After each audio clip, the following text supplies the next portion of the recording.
storage. Data Leap is where I work. I mean, my team, I head the Data Leap team, and my team focuses then on digital innovative projects. Then we also support entrepreneurship. We do have a corporate venture capital fund, and we are heavily involved in supporting startups and in sourcing startups for investment as well. So that said, what is Synapse all about? Some time ago we looked at the typical power outage storyline, let's call it that way, and it goes pretty much like this. So something happens, an anomaly occurs that puts the power down. A customer eventually notices. Maybe they'll wait for a while to see if their neighbors call first, and eventually someone will call EDP to say that their power is down. EDP obviously will get a number of phone calls and correlate them and get to the conclusion that the power is down somewhere, and then send a technician. That obviously, I mean, we're talking about non-smart grids scenario.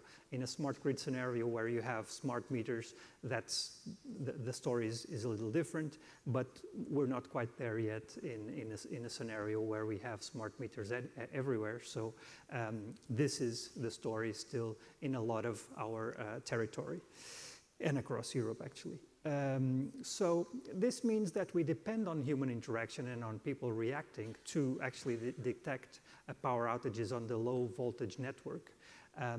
But if this happens at 2 a.m., then probably no one's awake to notice the power outage, the low voltage power outage. They'll probably detect it when they wake up in the morning, and then you know that lobster in your fridge has gone bad and your champagne is warm again, and nobody wants that, right?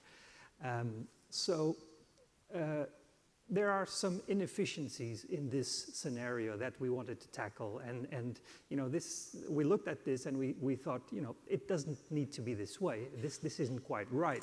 And why is it not quite right? Because we live in the era of IoT, of big data, of analytics, where everything is connected.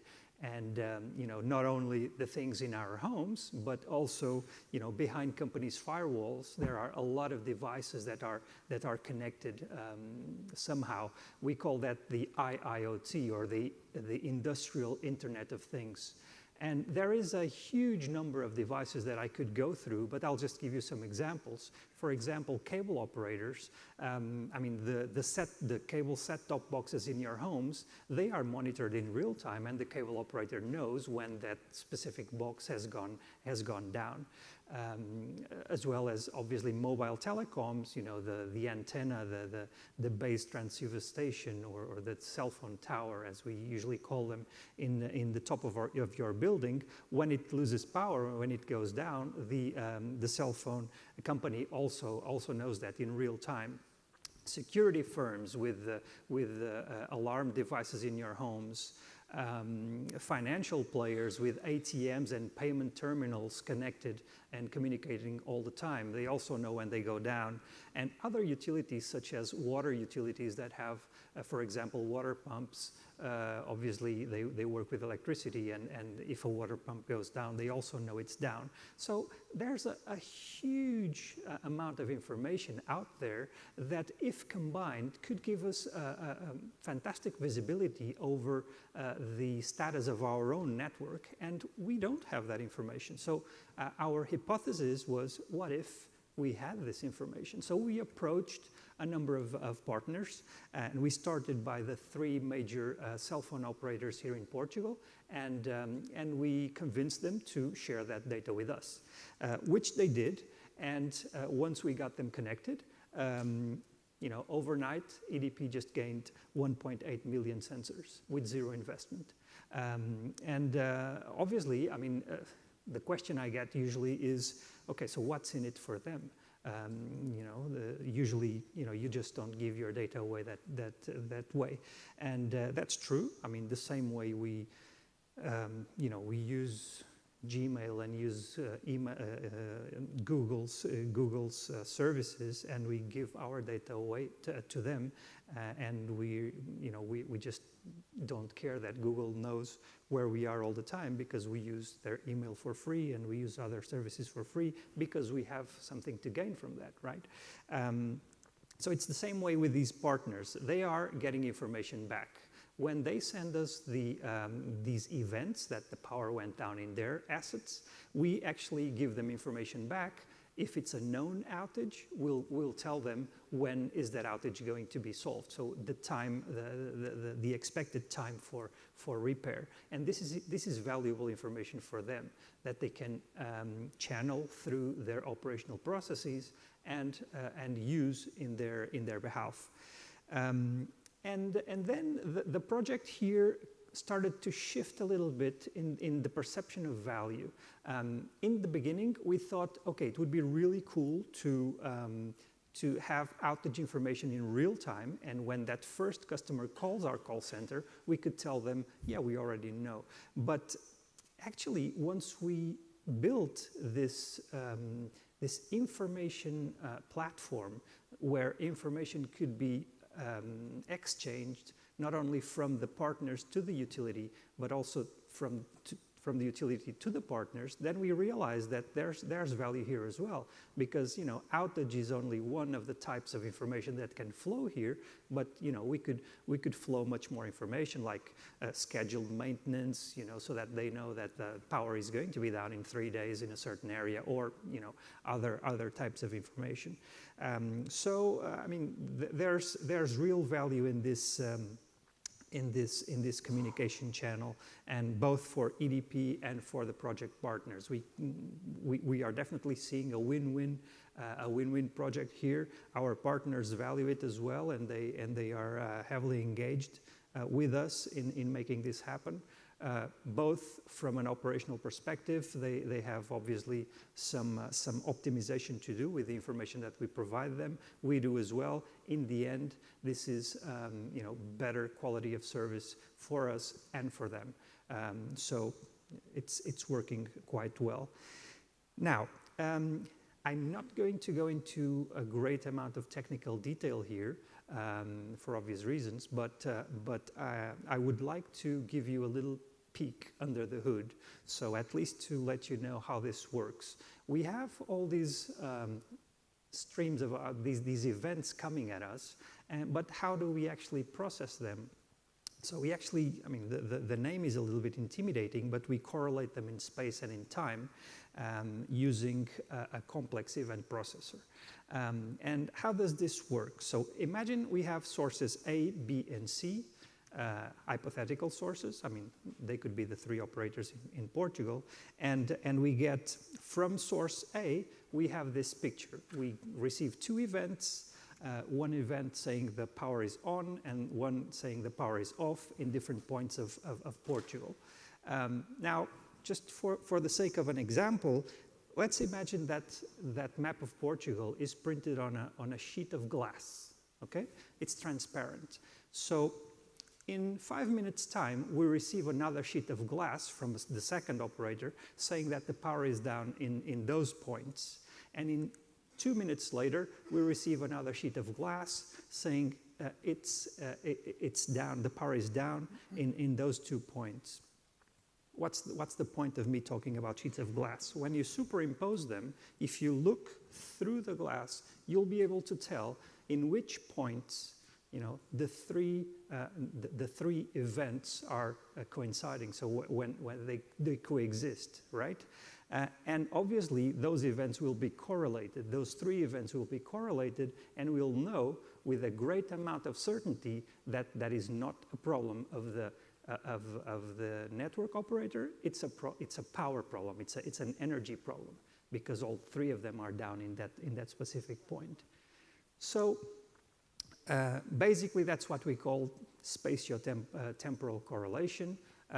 And we do this with a piece of technology called a complex event processor. We use actually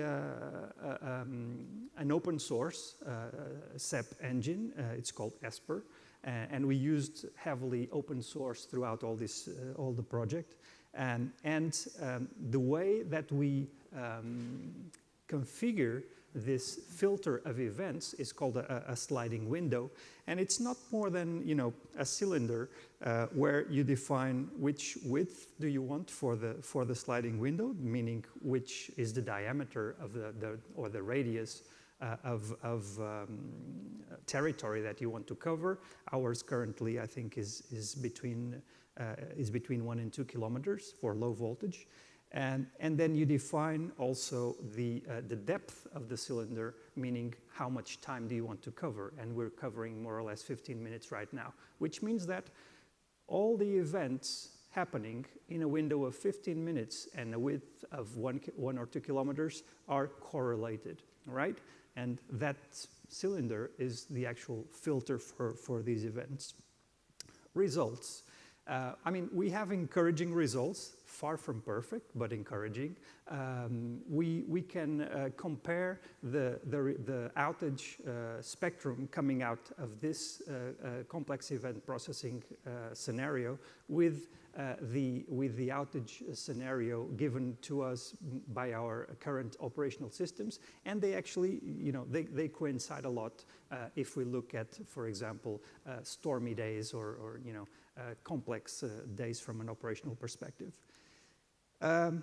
This is what it looks like. We actually materialize this in a web interface telling us where the outages occur and what events configure those outages. This is from yesterday.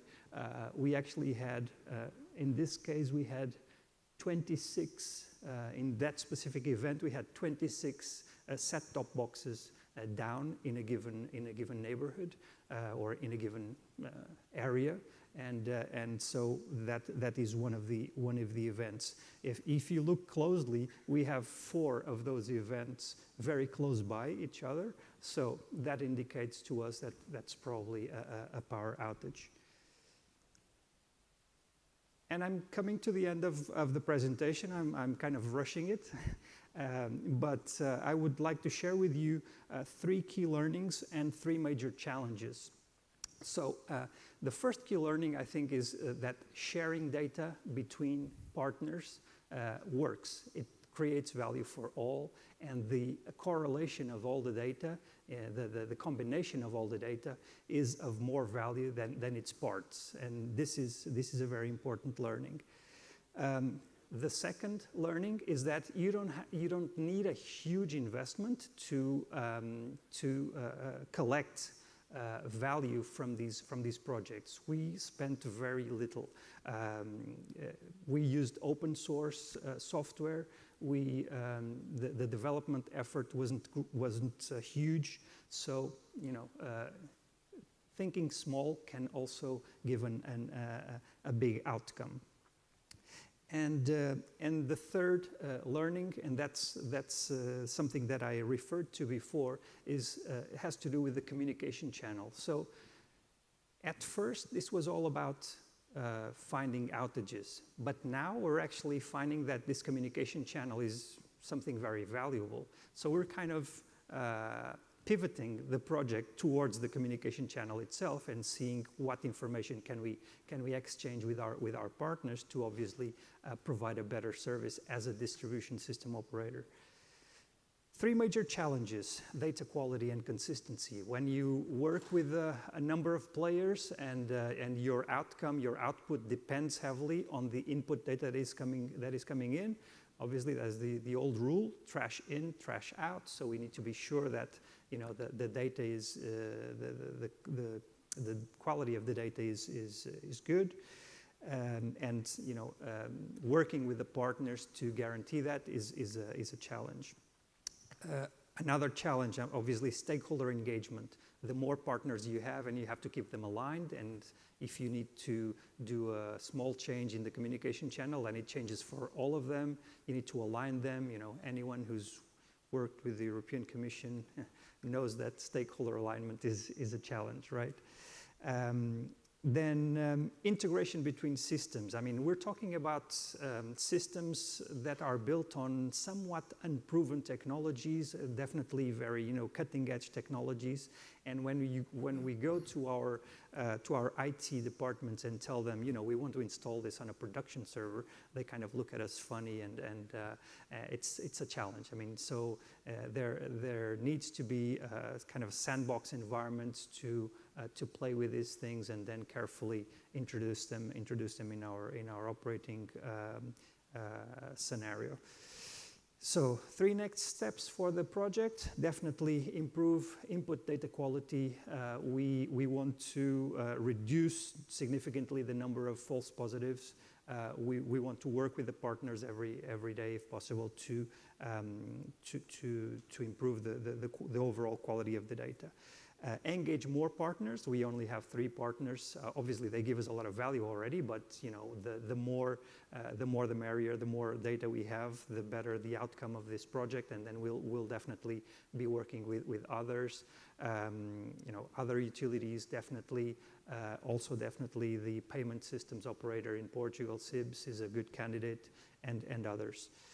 And finally, I mean, we've started this project in about almost 4 years' time now, and technology goes very, very fast, as we all know. So if I had to build this today, I definitely would not build it on the same technology I did 4 years ago. It's a challenge already. It's also a huge temptation, especially for us geeks, that we always want to play with the latest and greatest technology. But it's difficult to stay focused on delivering the project while we see that there is a great technology coming in now, and we just want to integrate it. But then it will make things go late again. So we'll definitely be spending some time in refreshing the technology. That's it. That's what I wanted to share with you. First, I just wanted to give some acknowledgements to our technological partners. We've been working with CGI on this, and they've been fantastic help, obviously, in implementing the system, and the 3 partners that believed in the project from day 0 and have supported us in this. So thank you for your attention. Thank you very much. Yes, I think that has certainly provoked questions on your side. I really thought this is very, very interesting what you show. This is also research, huh? But what type of research is that? Please, I give you the word in the middle to the end.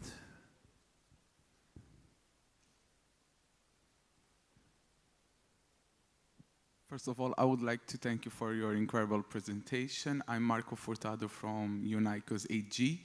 And my question goes in the sense of how often you have power outage, on average, how long it takes to recover, and in terms of cost, do you have an average estimations of how much costs such outage?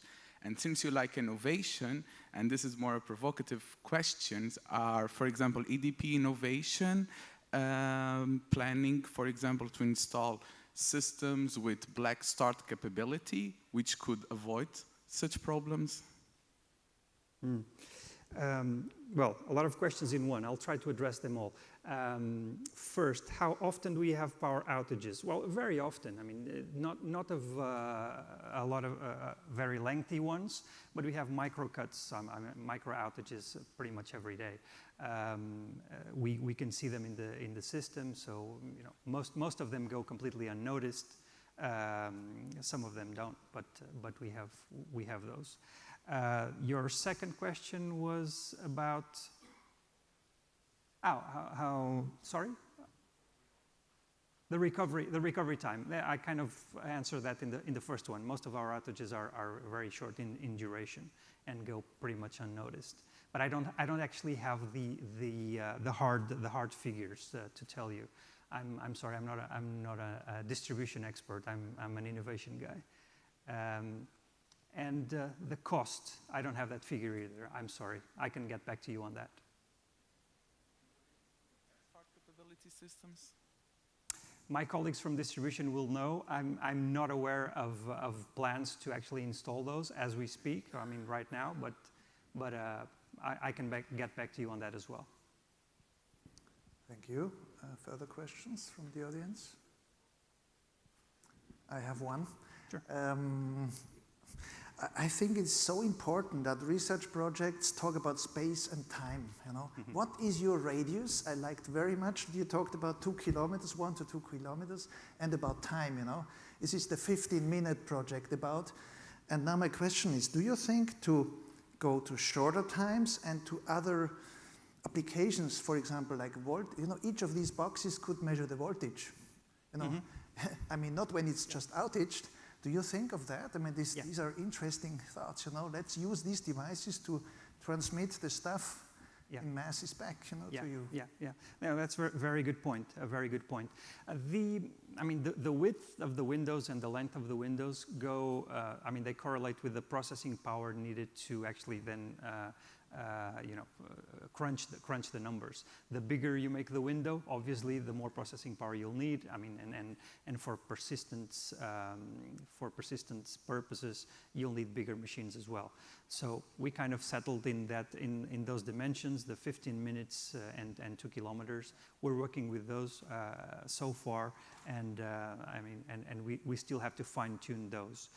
In terms of the properties that can be measured, fantastic point. We actually built this interface, this communication interface, to support voltage measurements. Frequency as well. Yeah, exactly.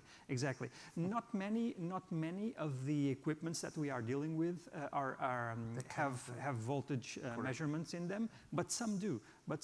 And we actually plan with the partners that do support those measurements to include them. Yeah. Okay. Then, you also get to the issue of, how accurate are those measurements. Those are not, fine-tuned or certificated devices to measure voltage, but, we can use them just as indicators of a value. Correlation, you will find out, Yeah, exactly. I think. Yeah, good point.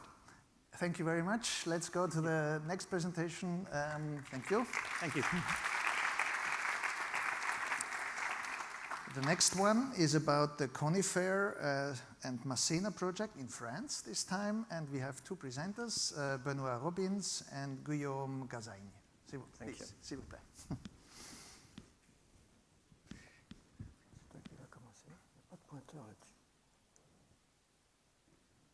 Okay, thank you, Rena. And thank you for the invitation to let us present you. Give us the opportunity to present to give you just a little insight of what is the energy topic for railway system. My name is Guillaume. I'm from SNCF. And my name is Benoît from a laboratory in Lille and from a School of Engineering in Lille in the north of France. So, why am I here today? Why a transportation operator could be here in something like a workshop about energy? In transportation, we need energy fundamentally because the energy is the only resource that allows us to reduce time and distance when we want to travel. Especially in Western Europe, where we have high-speed train. Here is an anamorphism, a map of Western Europe based on time for railway travels. So we can see that from Lisbon to Brussels, it can still take some time, but it's not the worst. So SNCF, as a transportation company, has a large bill for energy. Our annual bill is around 1 billion euro, 1.3 billion euros. And 60% of this energy is for railway traction, for trains traction. It represents, in France, 10% of the electricity market, industrial electricity market. That's why I am here today to talk about that topic. So I'm in the Innovation and Research department. I'm responsible for the energy team who explores all the new technological opportunities and businesses around energy. Well, our big company has also a big policy that is written here. First, to improve the economic efficiency for our business, our fundamental business, which is transportation. And then engage for energy transition, which is a very important topic for us as a national company. To innovate and seize business opportunities, that's why I'm here. Please wait a little bit. Maybe you will give more insights later. And then make people move. This is a very important topic for us to make the people be aware of the energy for our customers, the travelers, and also for our people who are working in SNCF. And last, there is a will for SNCF to influence all the stakeholders. Maybe not all, but some, just a few, would be enough to help us manage our business. Now, no more policy. Let's talk about projects. Well, I am the head of the electrical power system team of the Laboratory of Electrical Engineering and Polytronics in Lille, so in the north of France. In this team, we have researchers from three high schools of engineers in the north of Lille, HEI, Arts et Métiers, and Centrale Lille. In this team, we have 12 professors and research engineers, and we develop expertise on smart grids, particularly for new new energy management system based on artificial intelligence, new electrical architectures and microgrids, high voltage DC network and coupling in an AC grid, for example, for wind offshore, wind farm offshore. And we develop advanced renewable energy-based generators.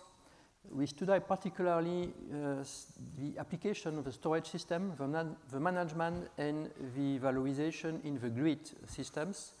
We work in the integration of transportation systems in smart grids, which is the topic of our presentation, electrical vehicles, highway systems, metro, and we develop an important experience to develop experimentation approach to real-time simulation of power systems. So the transmission and distribution grids evolved toward smart grids owing to new communication technologies which allows to increase the intelligence level of this grid with aim to optimize the management of new renewable source, load, storage systems, and the grid.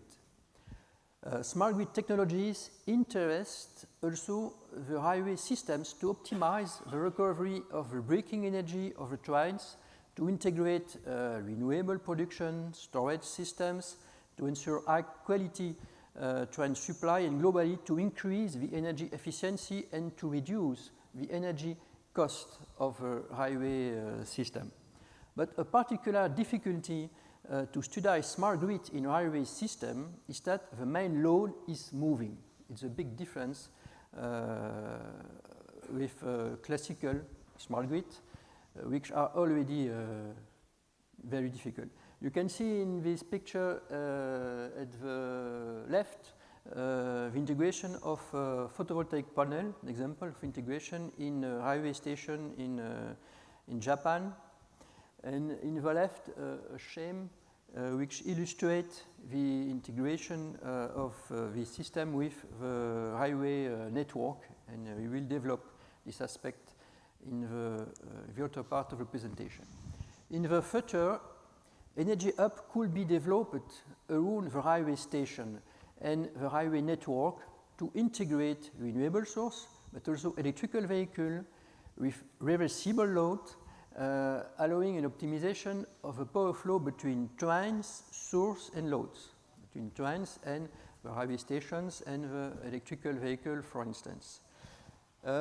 In this slide, you have some example of potential evolution of a highway network toward smart grid.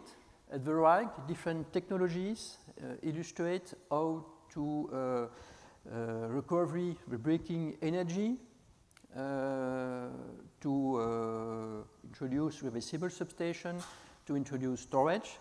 Another example, another potential example of evolution toward smart grid is illustrated by the pictures at the bottom, at the left, in which we consider the possibilities to exchange power flow between different power substations via the catenary, via the transmission grid, or via a dedicated grid, for example, a DC feeder. So you see we have a lot of possibilities to develop highway smart grid. In 2011, we developed the Conifer project with the SNCF, with a laboratory in Grenoble, and with a laboratory in Lille. And Conifer means innovative concept and tools for smart grid applied to railway transportation. Particularly in Lille, we work to the development of hybrid railway power substation. In this substation, we introduce storage system and renewable source with different objectives, and we consider economic objective to reduce the energy bill of the SNCF according to electricity market, the peak demand smoothing, and reduction in subscription fee. Excuse me. And we have also considered some energetic objectives, the self-consumption of local renewable energies, and the recovery of braking energy. So we identify different services, offers, or potential offered by these substations to different actors: the highway infrastructure actors, the electricity transmission grid, or the renewable energy producers. You have in this table different examples of services offered, for instance, to the highway infrastructure: peak demand smoothing, overhead line voltage control, backup power supply, quality of energy, and at the level of the catenary, quality of energy withdrawal from the transmission grid, recovery of braking energy. Other service can be offered to the electricity transmission grid to contribute to ancillary service like frequency control, voltage control, and to contribute to congestion management on the transmission grid. An example of services offered to the renewable energy producer, it's injection report, production guarantee, production smoothing. In the scheme at the right, we illustrate the different potential architecture to hybrid railway power substation. We chose to introduce a DC bus in which will be connected renewable source, wind, photovoltaic, and why not small hydro systems and storage systems. This DC bus may be connected to the catenary or to directly to the substation. In the Conifer project, we studied the case of a connection to the catenary. But if we consider the two connections, it's sure that we can improve greatly the fiability, the reliability of the system, of a substation. So we develop an energy management system, a supervisor, constructed around two stages, long-term supervisor, forecast supervision systems, and a short-term, a real-time supervisor. So the long term is based on estimation of load, of consumption of a train, on the production, and the energy market. And we consider a particular objective, it's the reduction always of energy bill of the SNCF according to the electricity market. This stage determine an estimated storage power reference value. The real-time supervisor allows us to adapt in real time with real-time measurement these reference power of the storage systems. But we consider here different objectives than for the long-term supervision. Here we consider some objective to reduce the energy bill as the peak demand smoothing, as the reduction in the subscription fees, but also we consider objective to ensure self-consumption of the local production. You have a scheme of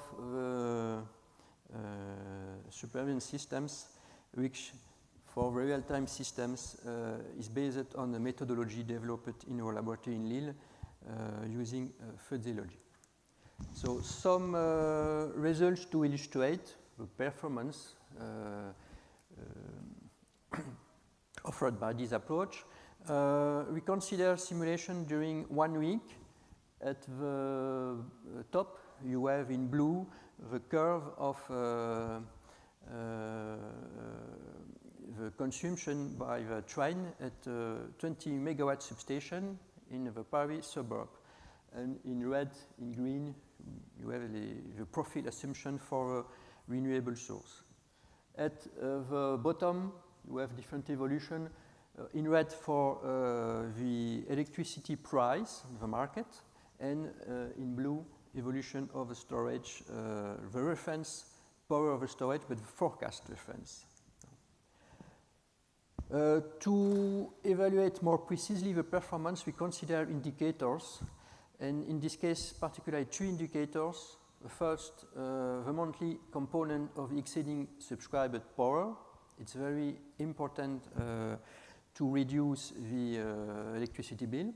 Second indicators, the economic imbalance, which is the difference between the power purchased in the market and the power actually consumed, and the ratio between the locally consumed renewable energy and the production one, indicator to measure the self-consumption. We consider 3 different supervisors. The first one consider only the long-term stage, the second one only the short-term stage, and the third one a combination of the 2 systems. You have a result in red, and you see that it's a good compromise because we have the best results for the exceeding subscribed power and for the self-consumption. The economic imbalance is managed by the long-term supervisor, so we have some uncertainties which explain this difference for the economic imbalance. So we test this solution on a test bench of 3 kilowatt in our laboratory, which allows us to evaluate the robustness of this approach by considering different variations on the load profile, on the renewable profile, and so on. And I don't have time to show you results. So.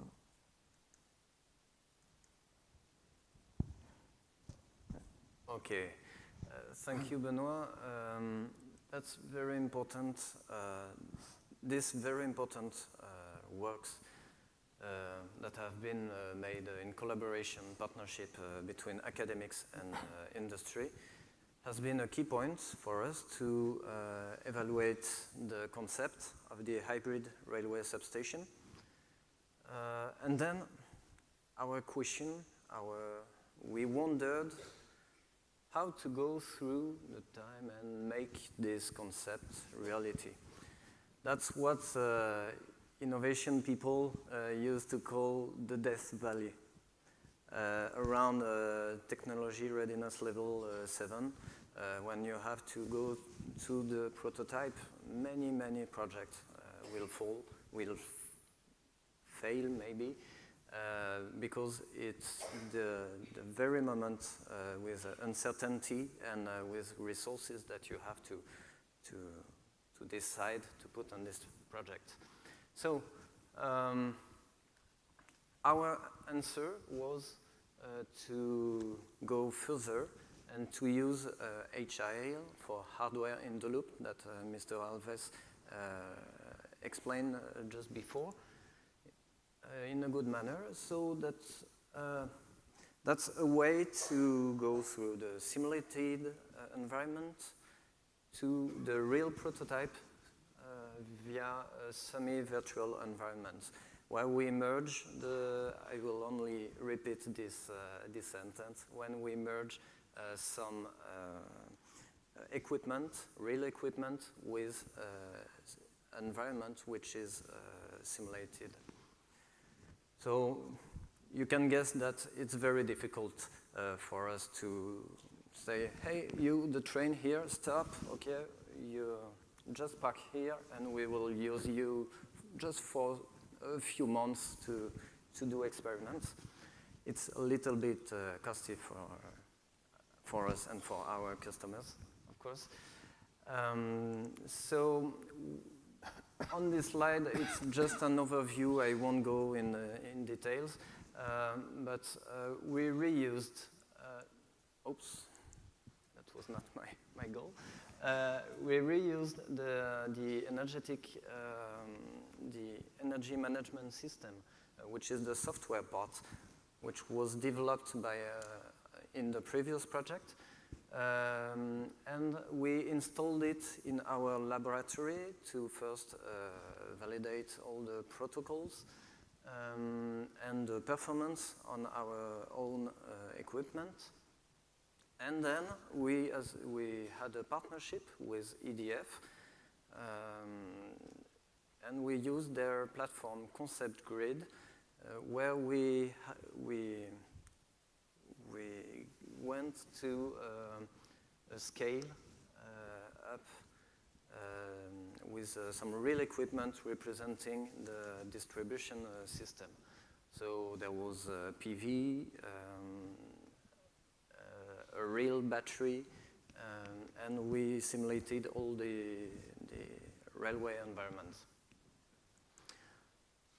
A few results on the technical aspects where we were very happy when the EMS worked.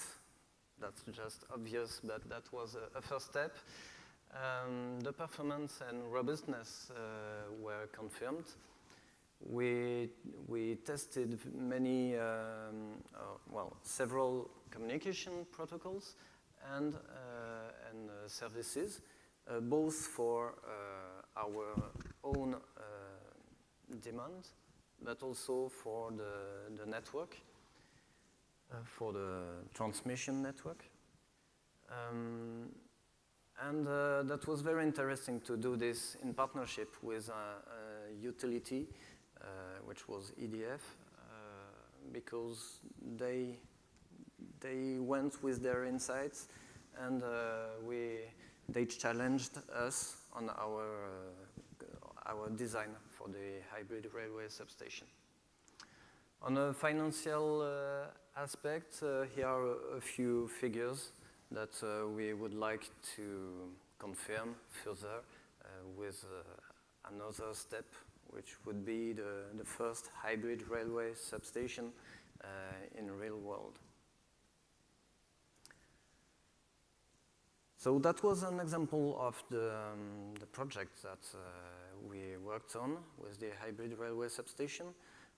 This project has ended a few weeks ago. Now we will talk about the Masena project. How am I? Yeah, 10 minutes, 7 minutes. Please. Okay, right. I don't stop talking. So The first project was on our 25 kilovolt network. Here I will talk about our 1.5 kilovolt network, which is a DC network, when we have a great issue, which is the braking energy. As you can see on the motion, when a train brakes, the energy is given to the catenary, the overhead line. If a train on the same portion is accelerating, he will absorb this energy, but sometimes there is not. So the excess of energy is burnt. Is burnt whether mechanically, whether in resistors like temperature. So the first step of this project is to understand how it works, then to make a substation reversible, to put an inverter to send the excess of energy to the network, and to simulate smart grid. For that, to achieve that, we decided to make a new partnership with Railienum, which is a research center in France dedicated to the railway system. Crystal, who is a laboratory about informatics and applied mathematics, and LDZP, L2EP, which has been presented by Benoit. So the target market of this reversible substation is about 500 substations in France. And it consists in just adding an inverter in parallel to the rectifier, the existing rectifier. I told you that we wanted to understand what happens. Actually, for years and years, people tried to simulate, to model and simulate what's happening in this railway system. We have a big problem, which is there is a lot of uncertainty.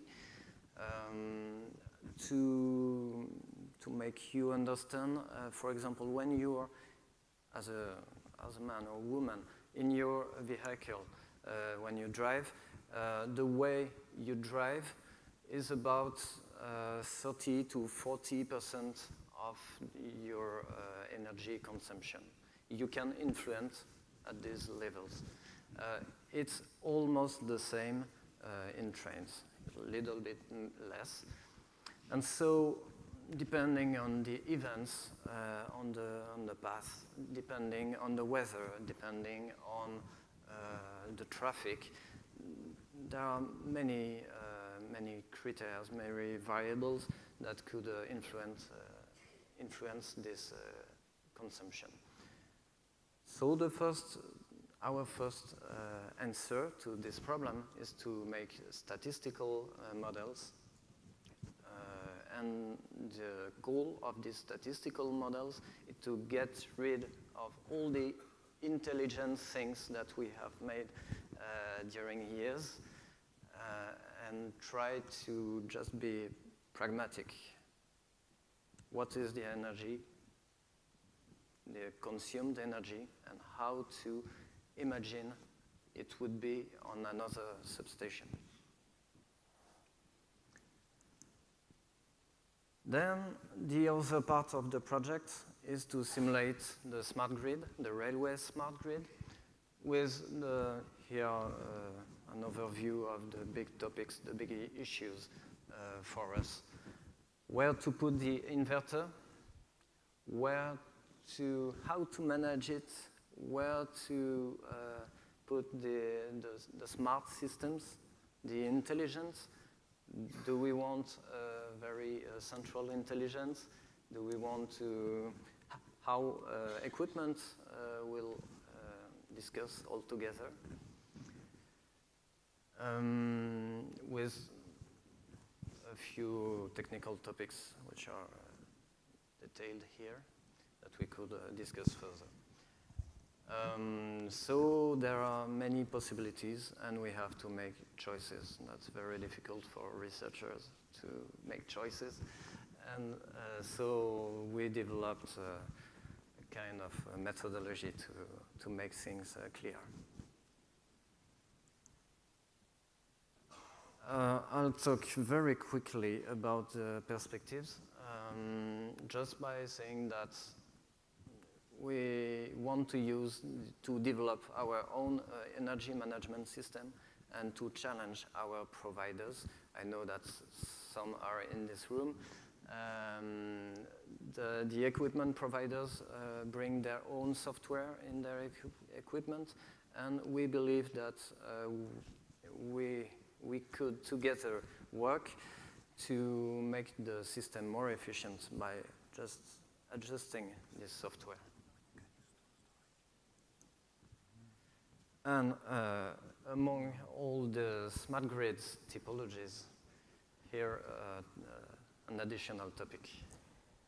Yes, as I said previously, in a smart grid approach for highway systems, we will consider power flow between different sources, the grid, but also electrical vehicle with highway systems. And in the Masena project, we intend to consider a particular power flow which consists to energy brake of a train used to feed, to charge the cars. We will study this case particularly, but the other case will also be investigated.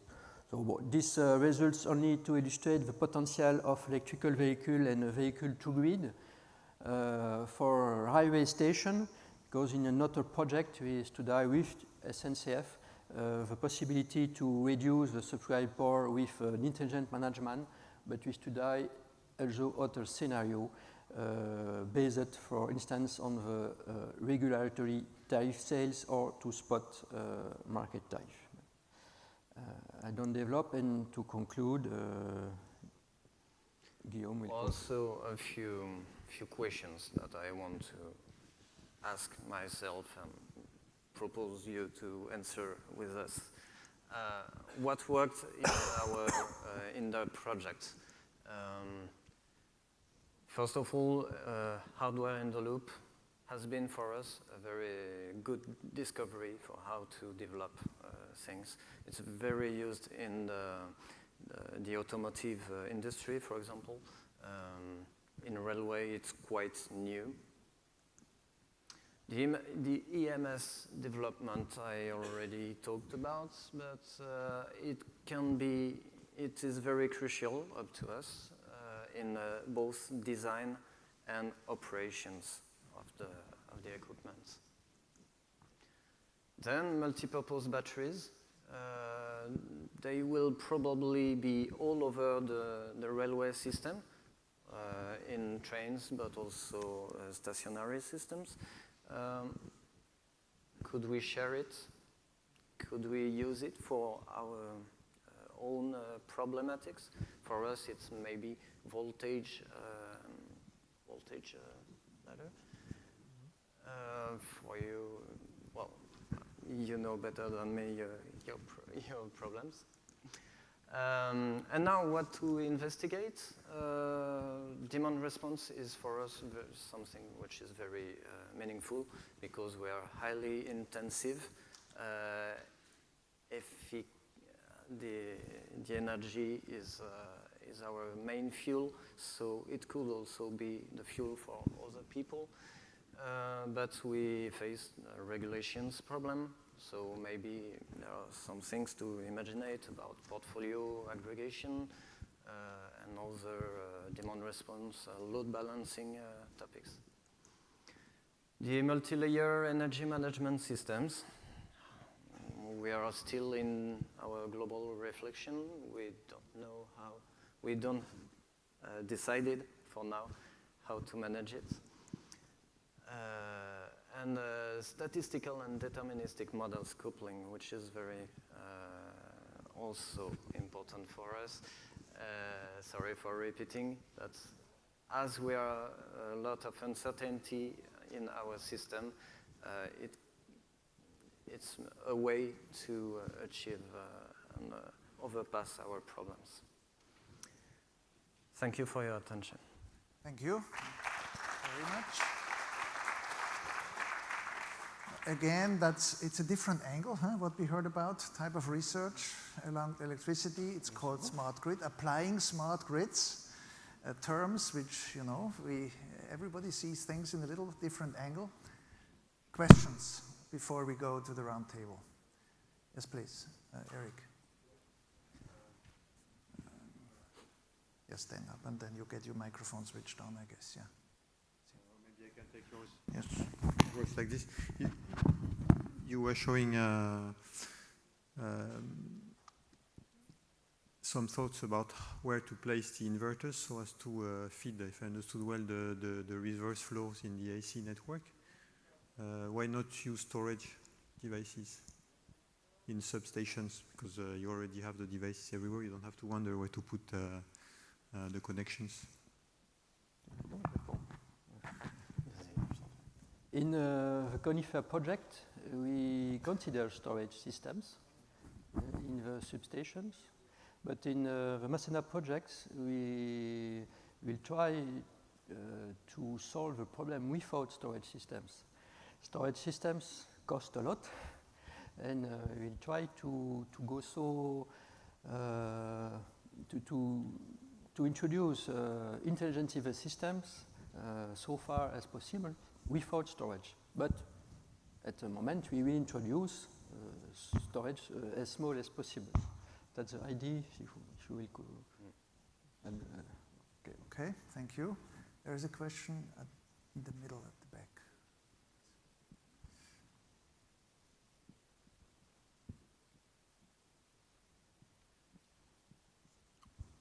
So my question goes on the sense which technology you are using in terms of storage.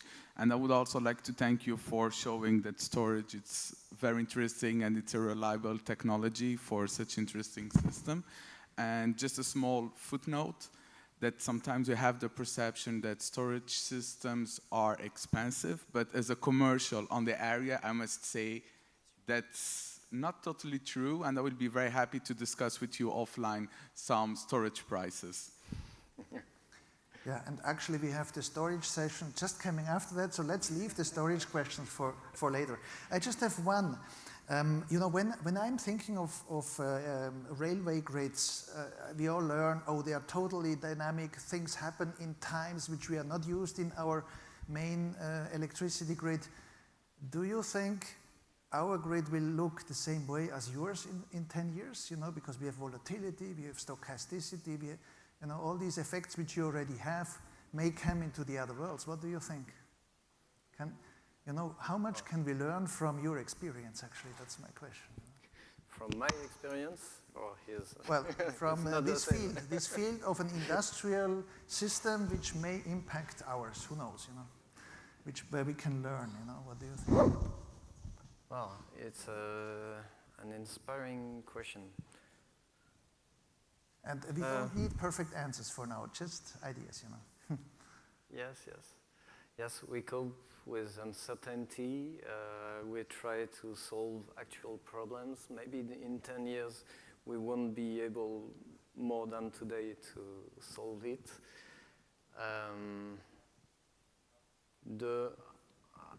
The way we answer this question today is by exploring different systems. You talked about storage systems, which are obvious today. It was not 10 years ago, but today, yes. In Masena, we decided to look how an inverter is an inverter sufficient to answer maybe 50 or 70% of our problem? Okay. And we have several in our research and innovation roadmap, several solutions that we are exploring today, and I would be happy to discuss about it tonight. Thank you very much. Thank you. Yes, just a compliment. In Okay, Masena please, yes. project, in fact, we will use the electrical vehicles as storage systems in the future. That's what we will investigate in this project. Yes. Because you have a lot of cars on the parking room, the railway station, and these cars stay there all the day. So you have a big potential of storage systems. Yeah, that's what the other system says the same, I think, you know. Electric cars are there to be used. The question is in which system or in both. Please, you have another question. Thank you. Mario Ferreira from Portuguese TSO. I see, first of all, very well the presentation. All of the presentation has been very good until now. But I read in your presentation that you were using 10 minutes loaded data. I suppose they are integrated. Did you, for example, in SNCF for market study, they use 1 hour average values in the 1 year. For example, I know that the SOC development in SNCF is talking about 15 minutes of data for operational studies. In Portugal, we use 15 minutes for monitoring load in our power off system delivery point. Did you study what you use 10 minutes load data registration? Did you study what you will gain if you, for example, use 5 minutes, 1 minute? What will be the right time for your phenomena? I don't know nothing about trend, but about your physical phenomena. Would you gain better insight, for example, if you use 1 minute register, 5 minutes? The timing. The real time of a system is determined by the smallest time response of the device which have the smallest times response. If we consider photovoltaic, we have a time response of 1 second. If we consider a train which break, the time response is of 1 second also. So in some cases, you have to consider a very short step in your real-time systems. It's a challenge because you will have a lot of data. It's a big challenge for us, but it's the interesting aspect for us of a challenge because we work a lot on this problem of real-time. And we try to develop some energy management system which are not too complicated, which could be treated during some hundred of milliseconds, some seconds. We have an important experience on that aspect. Just to give you the big figures. A train, when it breaks, a TGV, 320 kilometers per hour of speed, it's almost between 10 and 12 megawatts of consumption. Okay, when it breaks, it's 4 megawatts during 20 to 30 seconds. Yeah, crazy load, yeah. So we have dynamics which are very important. Thank you very much. An applause, please, and then let's go to our roundtable discussion. So can you please just stay here? I ask all the presenters to come forward, and also the 2 associations which are invited for this special work group 1. This is Norella Constantinescu from ENTSO-E and Ricardo Prata from the Distribution System Operators, ETSO. And can I have the slides at the last slides of this session, please?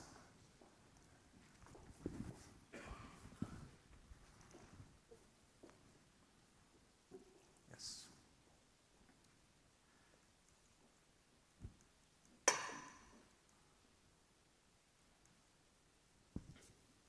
So, without any big break, let's just continue. I'm sorry for the delay, but this is just part of this exercise, it looks.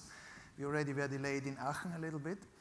I want to ask first our 2 persons which have not yet done a presentation here.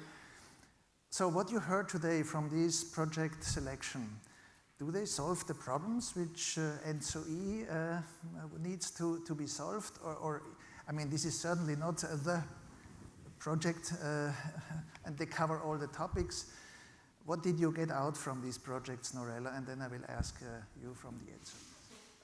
So, first of all, I think what I got out from the projects presented is that these tools, which were developed for by Ran, Nestor, and then also by you, they have actually other services which can be plugged in afterwards. So this is a kind of multiple services which can be, for instance, used.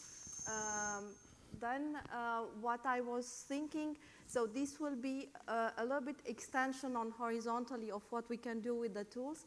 And another thought I had in my mind was how we integrate this into what Eric showed, this market layer. So for instance, the REST forecast can be integrated in the market design. So when we combine the different, I don't know, price signals and so on. And then for ENTSO-E, what I got, so I think the fact that I have heard about the future substation made me thought about another project of RTE, so the French transmission system operator, which has smart substations. So there is a huge cluster which can be driven together. And then from your, so coming from the railway, so we were thinking about gas interface, we were thinking about heat interface, we didn't think about railway interface. Exactly. So indeed there is an interface which can be established with such big consumers like you, and I saw that you go more than just being a consumer, so you really develop your own you said energy hub and so on, so this is something we have to take into account. Thank you very much for the impression. First, the distribution system operators, please. Thank you.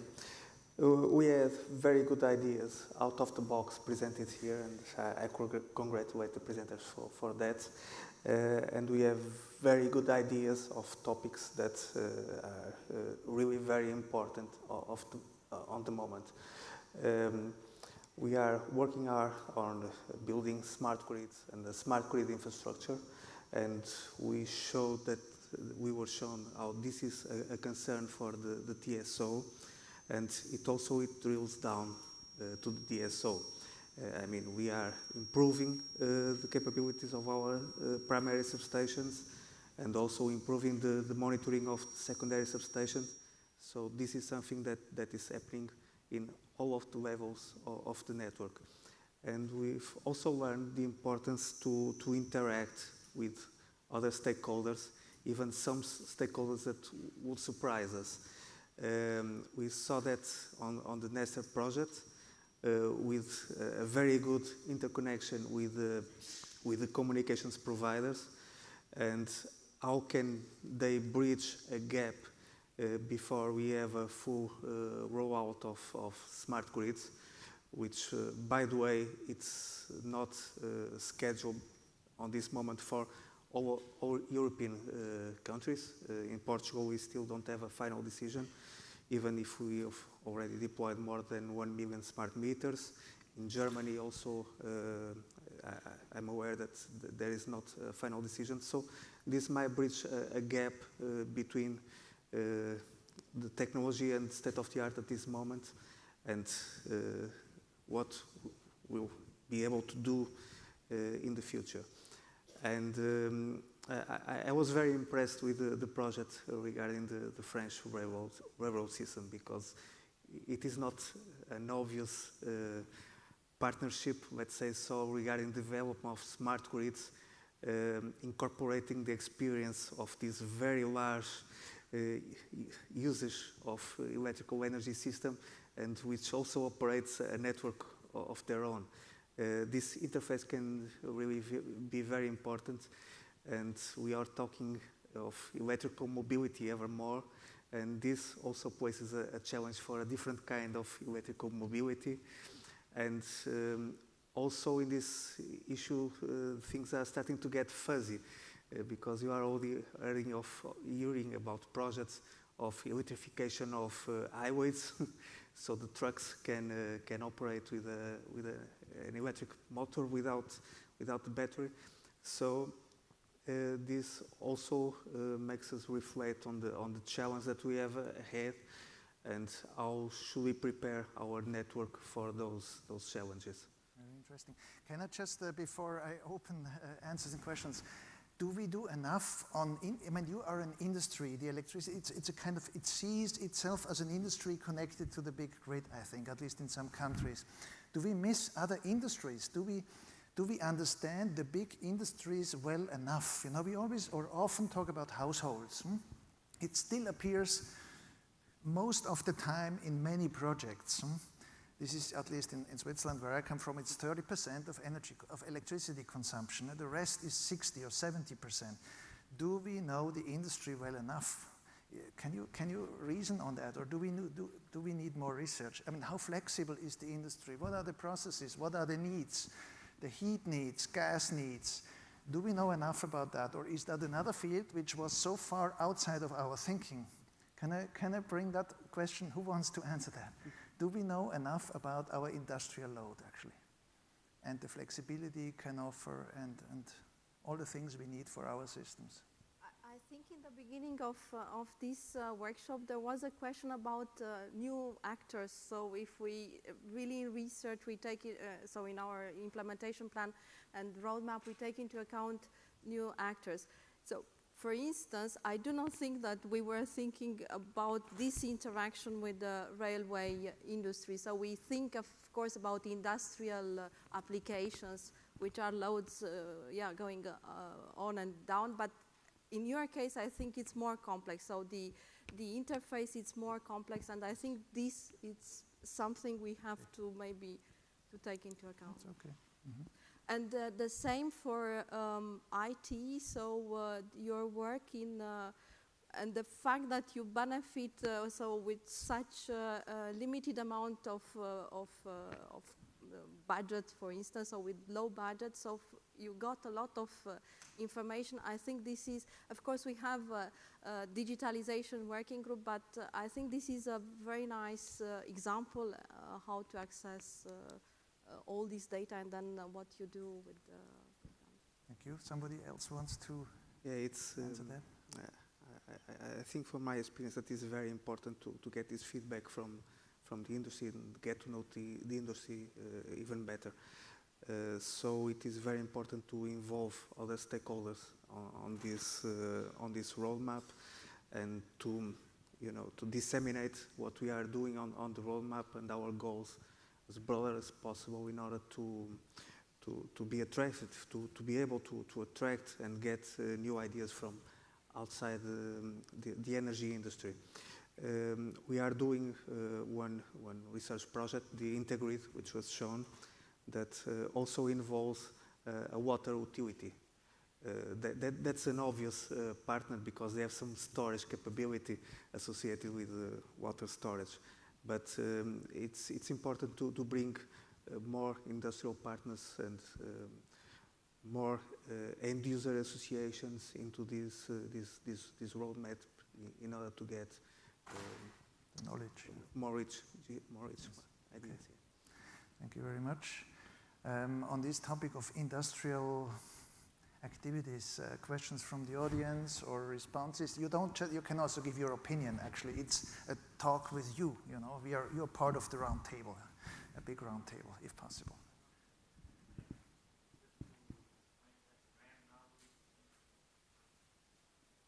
RAN is a mutual operator between natural gas and electricity. I'm talking some weeks ago about power to gas application. Here we have hydraulic bombing, so we don't need. But my question is, for the natural gas pipelines, can be in the same pipeline the gas obtained from the power? I think it's some hydrogen gas. Can be moisture in the same pipeline with the natural gas system, so we could put the excess of electricity in our gas pipeline, and then, okay, providing the final customers will accept that moisture of gas. Yeah. Did you understand the question? You know, this is really now about our new line also of the implementation plan, where we go beyond electricity. Huh? We go into gas, we go into heat, or we intend to go into heat. We don't know where to go, the boundary or behind the boundary. And the question to you is, do we need to replace ETSO, which is electricity transmission system operator, by something which is energy carrier transmission system operator? You know, do gas and electricity need to come together? Do we need, I mean, not research-wise, you know, first, you know, this is a very hot question because it's about the organization, but do we need to, is that necessary research, or does it make the things too complex and we need to separate the worlds? What is your opinion? Yes? Or you can add, please.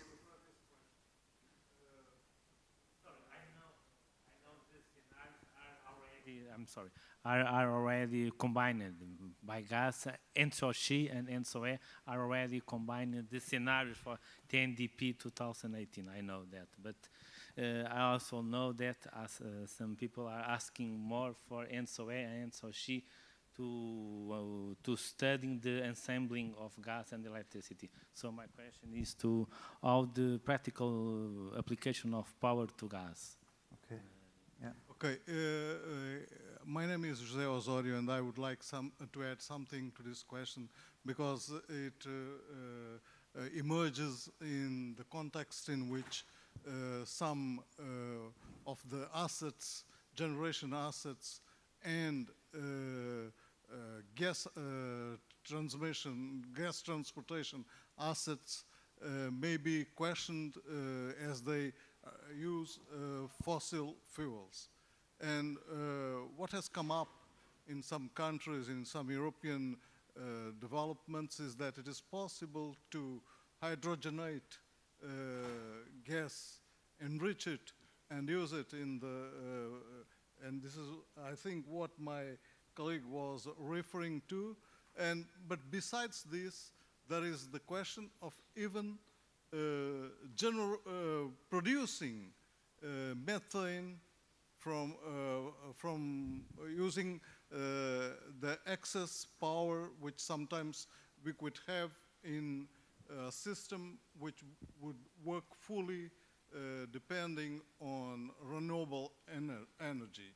Yeah. So the gas assets would be, it would be possible to continue using them, and this would also make it easier to have a totally 100% renewable system.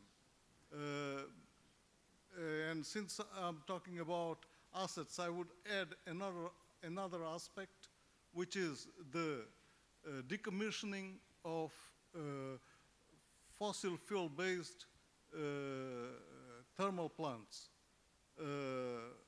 What really has to be set aside is the burning system depending on fossil fuels. However, I think that it would be important to have some studies and some research in the field of reutilizing further the alternators as inertia, as sources of inertia and of other system services, reactive power sources, which would make it more, from an economic point of view, easier to yes. For the transition. So can I, sorry, Noel, can I redirect that to the work group 1 representative, Raphael?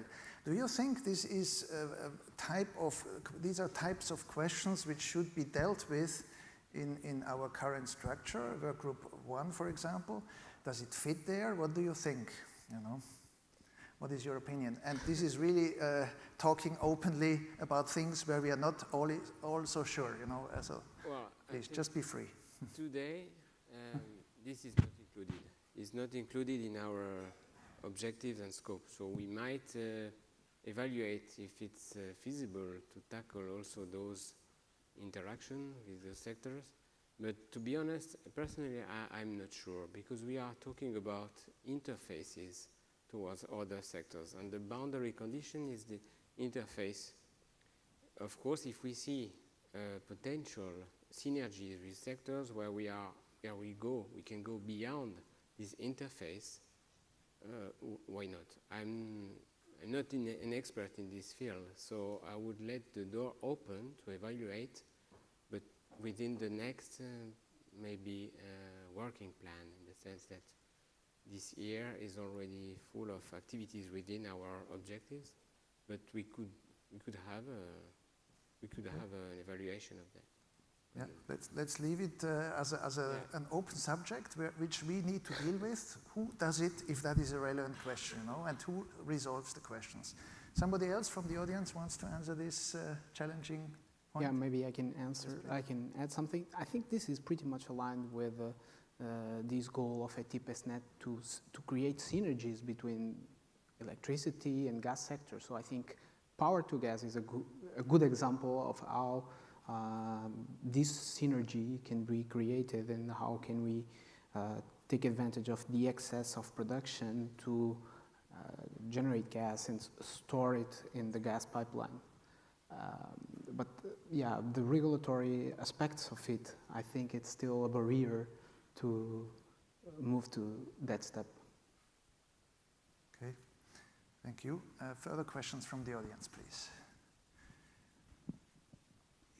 Thank you. I have quite a general question. My name is Ruggero Bertani. I am the president of one of the sister ETIP to these important activities, the ETIP on deep geothermal. And I would like just to stress the importance and the relevance of working together, because the smart energy networks of heat and electricity should cooperate with the producers, and geothermal energy can be one of quite important producers at different level, both from big centralized production area that can be connected through high voltage lines, or small power plant producing a few kilowatt or even few less megawatt around your town, and even, which is even more important, the heat production through geothermal heat pump.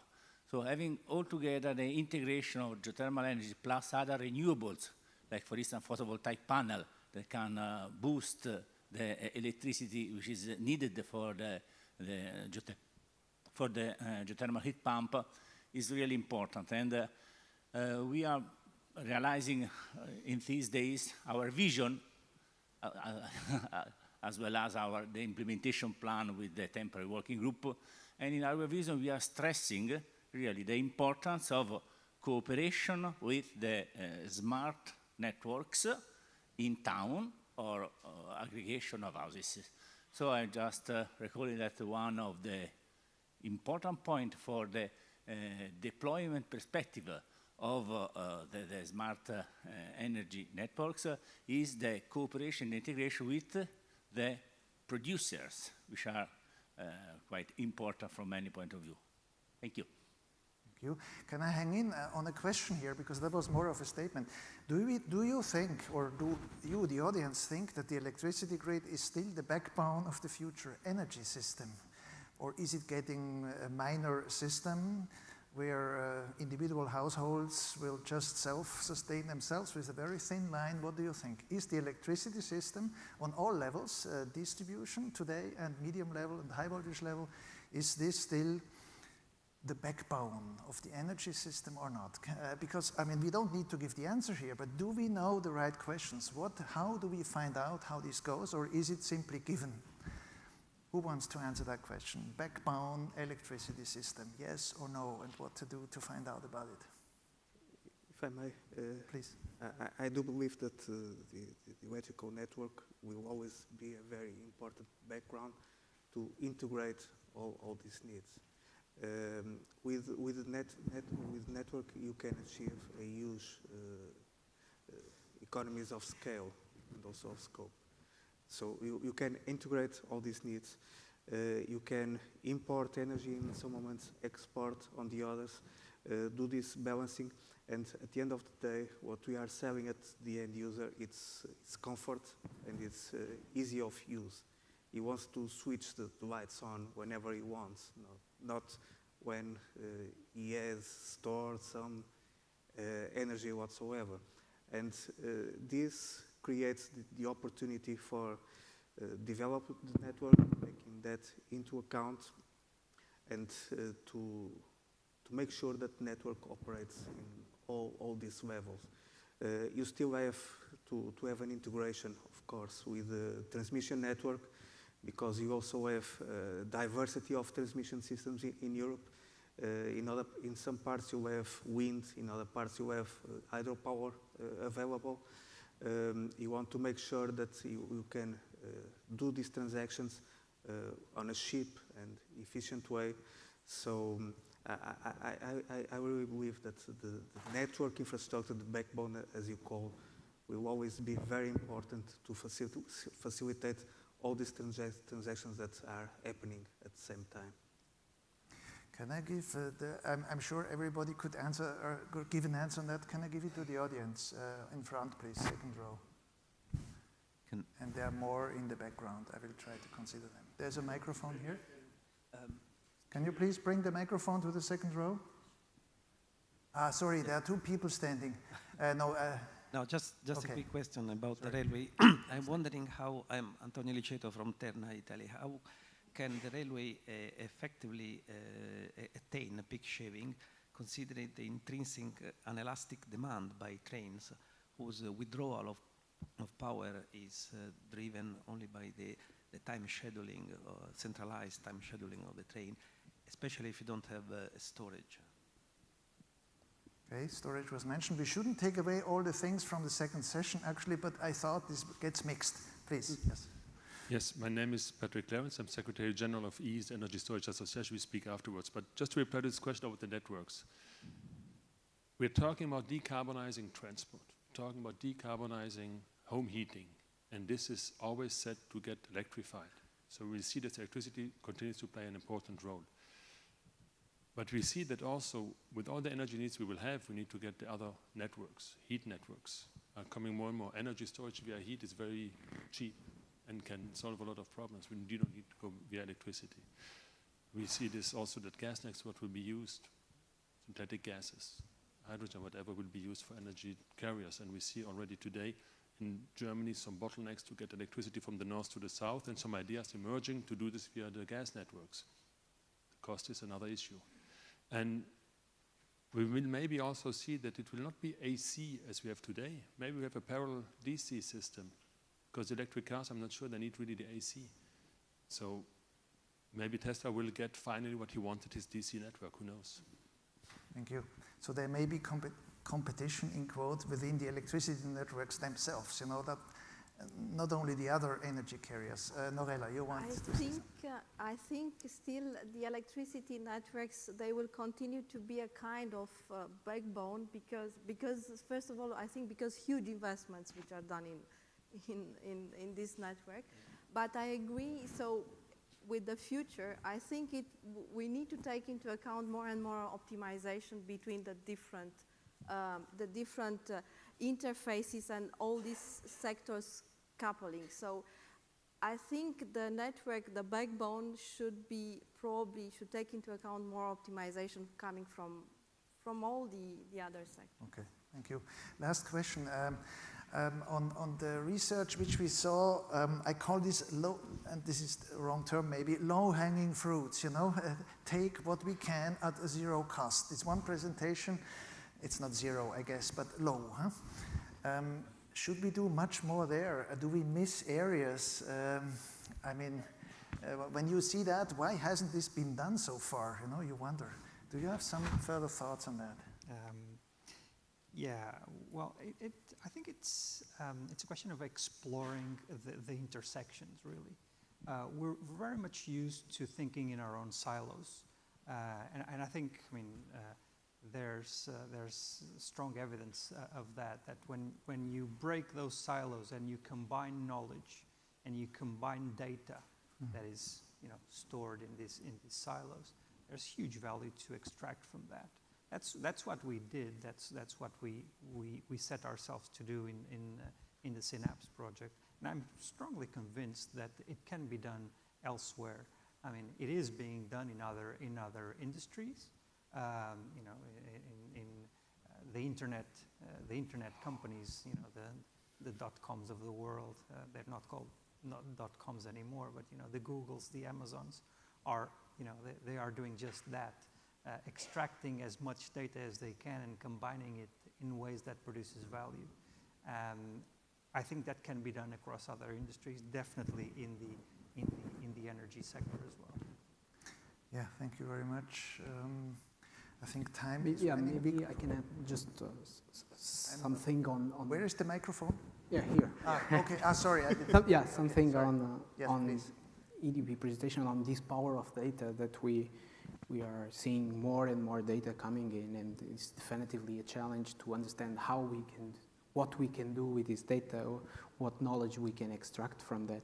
But something maybe for thinking and understanding is how far the energy sector is from other sectors in terms of exploring this data, namely in how are utilities realizing the power of the data they have and how they are exploring it and using it compared to other companies such as Google or so compared to how other companies in other sectors are exploring the data, how utilities are, in which stage are.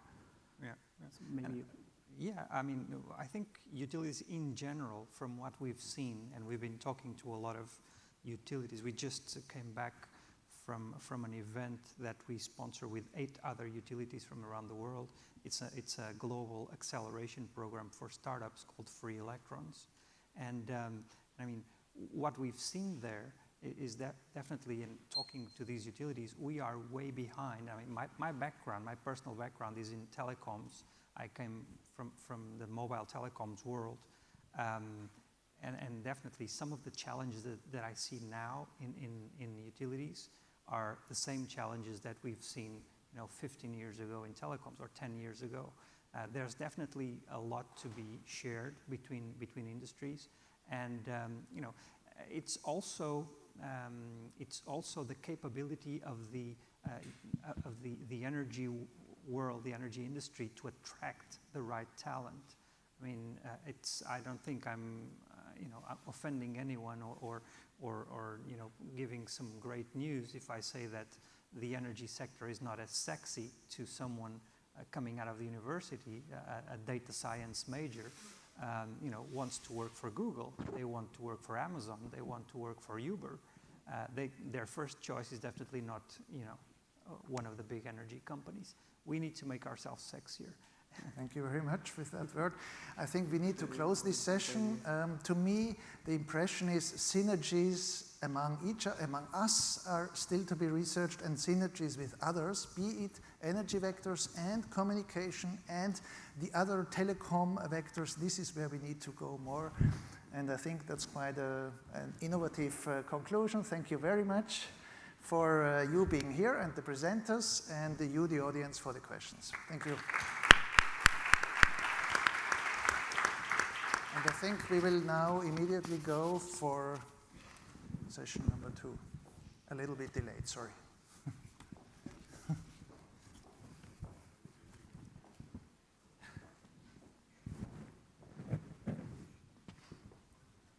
Thank you very much. Thanks.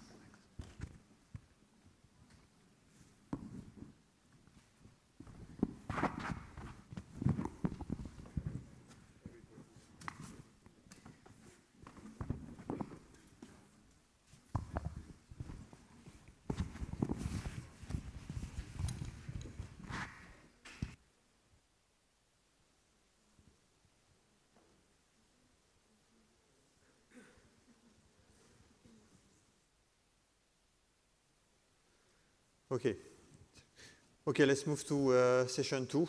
It's getting late. So what we propose in order to speed up, we are 40 minutes behind approximately, is not to take the next coffee break. Okay.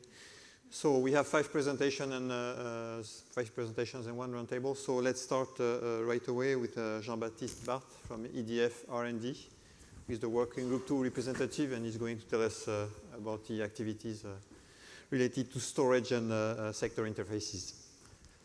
Thank you, Eric.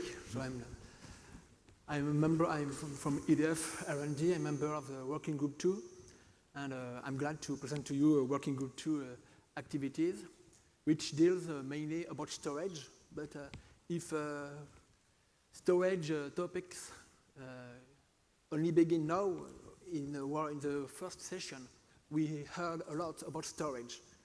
Storage seems to be ubiquitous in today's energy debate. And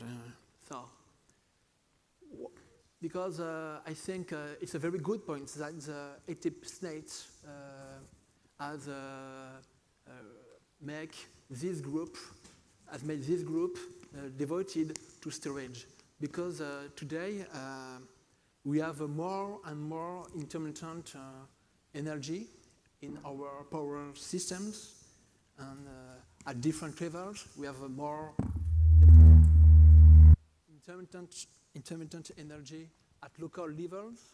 We have intermittent energy at national levels, and we have intermittent energy at international levels. So all the European systems, local, national, and international, need more and more flexibility.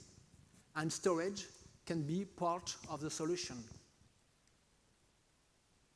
But we need to be very efficient.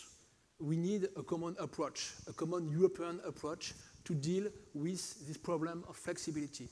And I think that ETIP SNET is a good place to speak about storage and to make some work about storage. So what is the Working Group 2 scope? You see, it's storage technologies and sector interfaces, because the power systems will need more and more flexibility. Storage can bring flexibility to these different levels of the power systems. And as the storage is at the crossroads of different energy sectors, we have already talked about it. Storage can be at the crossroads between power systems and gas sector, between the power systems and transport system. So storage will have a big role to play in the sector interfaces. So how the Working Group 2 is organized? You see we are, you see the chair. If you have any question, you can ask Christiana, Mathilde, or Carlos. We came from all over Europe, which is very interesting because we have different problems depending on our region. And this variety of origin is very interesting. And you see from which domain come the different experts, some from research and academia, from DSO, from TSO, from storage technologies, for renewable energy sources, which gives very, very interesting debates among the Working Group 2 members. So what have been the Working Group 2 activities during this first year? We have contributed to the implementation plan in different layers. Not a lot is a digitalization layer, but we have contributed to the market design layer, to the integrated grid layer, and to the component layer. And we have been responsible to give our opinion about 8 topics about storage. And what is very interesting is that with these 8 topics, we have quite a complete view of the challenges for storage in the power systems. The first topic is about market design, because as it has been said, the market design of the power system today is not adapted to a power system with a lot of renewable, a power system with a lot of storage, a power system in which you have very different flexible products. So market design and storage, this is a big issue. The second topic, topic number 10, speaks about the thermal sector. Because as you may know, heating and cooling accounts for half of the energy consumption in Europe. And the heating sector is mainly provided by fossil fuel. And so there is a big challenge to decarbonize this sector. And thanks to storage, which can be the crossroad between the power systems and the heat system, you can contribute to decarbonize the heat sector. The topic 11 is about something very interesting because maybe you know it, there is currently more excess heat being wasted around Europe than it is required to heat all buildings in Europe. So this is a very astonishing thing, and so there is a big challenge to be able to develop thermal storage. So the topic number 12 about coupling of electricity and gas sector, the power to gas challenges. We have begun to speak about it in the previous question, and we have seen that there is a big challenge about it. Is it economical to make power to gas? What do we do with hydrogens we could produce with electrolyzer? This is an open debate in Europe. This topic, number 15, is very interesting in the way that it underlines that today storage, we often hear that storage is too expensive. So today storage has to do different services to be profitable. And in most of the time, it has to give multi-services to multi-actors. So there is a big challenge for storage to be able to give different services and to be operated by different actors. On the topic 19, it's very interesting because the problem is to be able to dispatch renewable energy. Today it's not the case, but thanks to storage, thanks to algorithm, thanks to new market organization, by coupling storage and renewable energy, you will be able to have a kind of dispatchable renewable energy. Topic 31, advanced energy storage technologies. As I said to you, storage is being more and more important in debates. Storage can give different services to different actors of the power systems. And storage, you have a lot of different technologies of storage. You have batteries, you have flywheels, you have compressed air energy storage, you have hydro storage, different storage. In the batteries, you have different kinds of batteries. You have lithium-ion batteries. You have some batteries of the future, like metal-air batteries, zinc-air batteries. So there is an open debate, an open questions about the role of these different technologies. And what is very interesting will be to test through demonstration these different technologies for power and energy applications. And last but not least, we have spoken a little about it with the SNCF and HEI presentation about coupling of electricity and transport networks, because there are big challenges today. The electric vehicles will be more and more numerous on the roads, and there are different challenges. The first challenges will be the grid to vehicle. We will have to find the best moment for the vehicle to charge. The second thing is the vehicle to grid. What kind of services can the electrical vehicle be able to give to the power systems?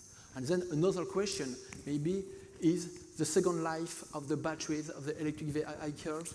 Can these batteries be interesting for the power systems? So these 8 topics give quite a very interesting overview of the challenges for storage. Here, another work that we have done in WG2 is a contribution to the work package 1820, and most of the subjects are in the topics that I previously spoke about. One particular is the islands, because in Europe we have some isolated systems, and in this isolated system the storage will have a role to play in a very short-term issue. So this is quite interesting.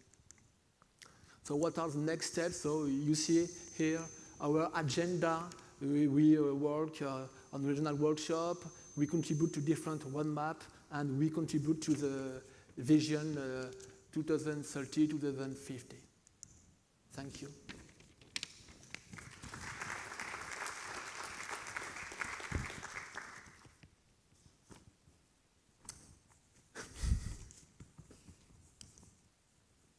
So some questions. One question. We have time for one question. Yes.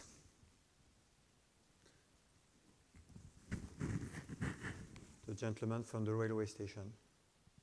Sorry, I don't remember your name. Thank you.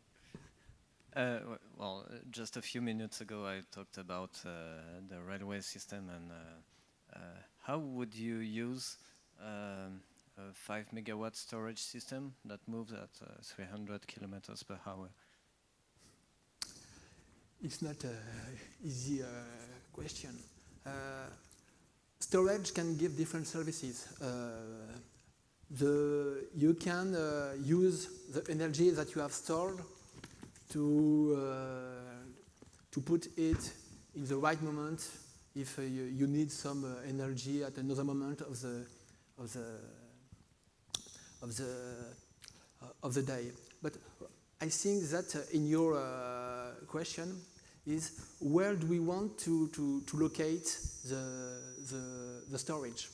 If it is located in a SNCF substation, maybe it won't be easy to do arbitrage, to sell the energy to the markets. Maybe we can use it for frequency regulation.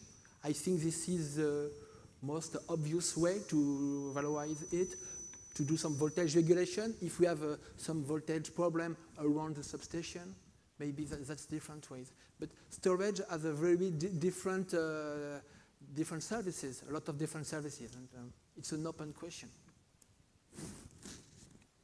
Try to be short. Very short reply, basically. I would we use it in the same device which is traveling at 300 miles or kilometers an hour. I would use the storage in the same device. Ah, okay. Yeah. Okay, thanks. Okay, let's move to the next presentation, and maybe we can have more time at the round table.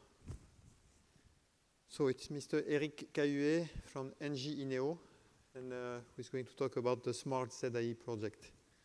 Eric. So we forgot to give an upload for you.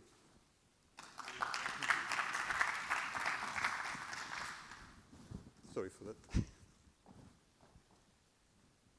So, good afternoon. I'm Eric Cahuet. I'm from SNCF company, subsidiary of NG INEO, based in the southwest of France. So I will start with a short presentation of my company in order to give an idea of our know-how. And I will continue with a description of our Smart ZAE project. And I will give a short overview of our portfolio of solutions for energy management directly linked with the Smart ZAE project. And if if I have enough time, I will give you some typical application project. So SCLE is specialized in intelligent electronic devices and systems for grids, electric grids and transportation. We develop protection and control system for high voltage substations, signaling relays for transportation, and more recently, we develop energy management and storage system for microgrids and grids. We had installed a certain amount of equipment and systems mainly in France, where we work for grid operators like RTE, Enedis, and EDF in France and in French islands. We operate in high voltage substations, primary substations, and also step-up substation for renewable production. And recently we installed energy management and storage system for different applications. We got different laboratory, different facilities on our site in Toulouse. And for protection and control applications, we got a power laboratory, and we are able to achieve certification tests, type tests, and factory acceptance tests for our needs and for our clients.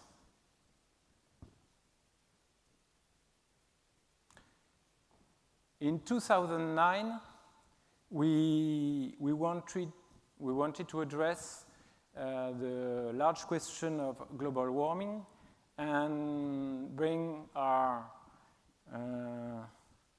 contribution to reduce the CO2 emissions.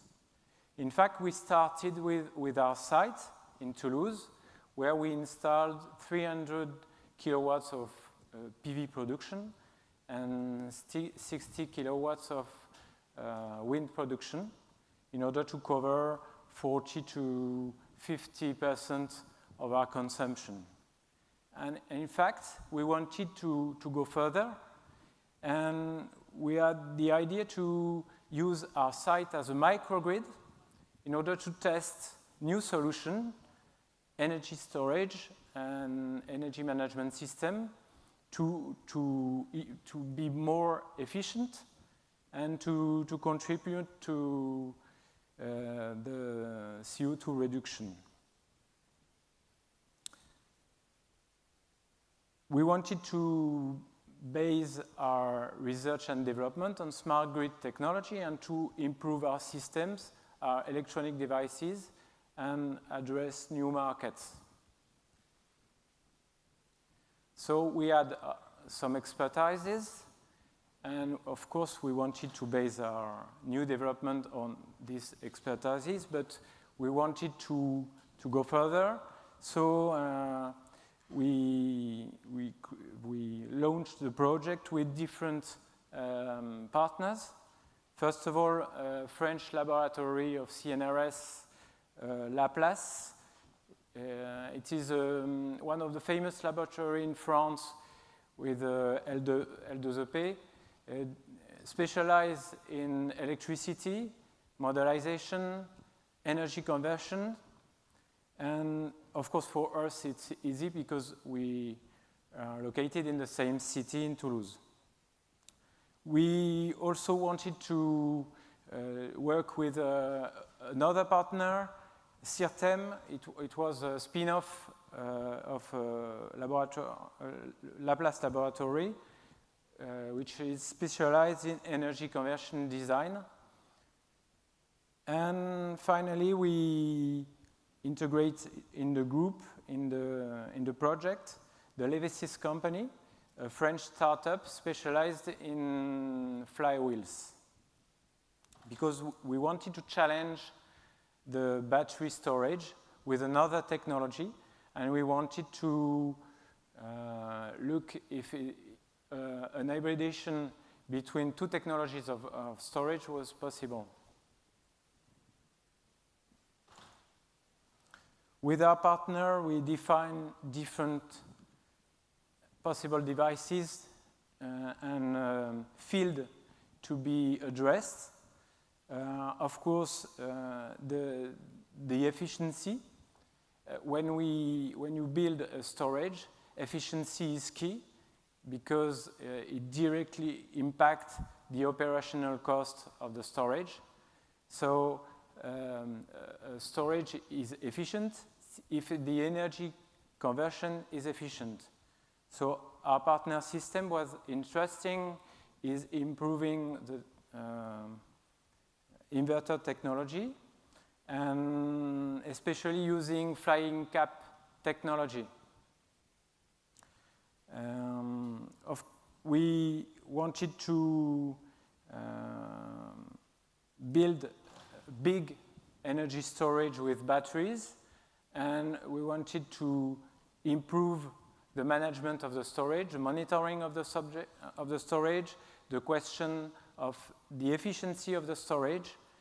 Of course, in 2009, we had no idea about all those subjects, and we wanted to address those points and to be in front of real problems. So we installed battery storage, 1.5 megawatt hour battery on our site in order to address those questions. We install also flywheel storage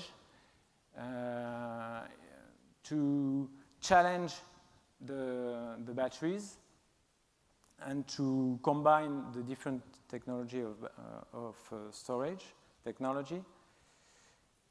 Of course, the different devices might be connected to a grid, and the question of the optimization of the power station connected to the grid is also key because it's the connecting point of the installation, and there we need to monitor the energy, active and reactive, to monitor the frequency, and to measure the energy flow between this microgrid and the power grid. In order to manage all those different devices, we needed to implement an energy management system and to address also the question of modelization, because modelization is the first step when we build storage.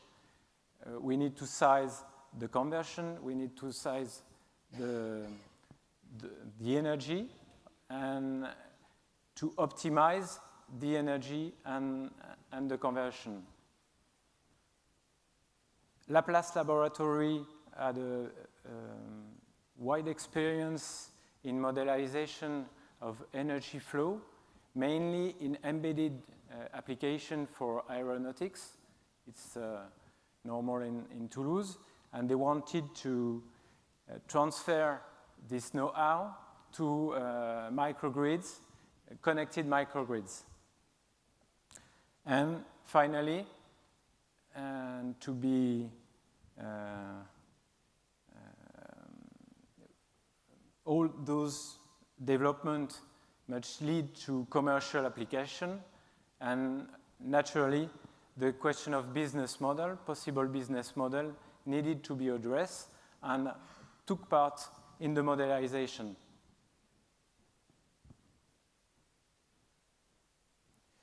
The project was financed by the ADEME agency, the French ADEME agency, and launched in 2012 and finished last year.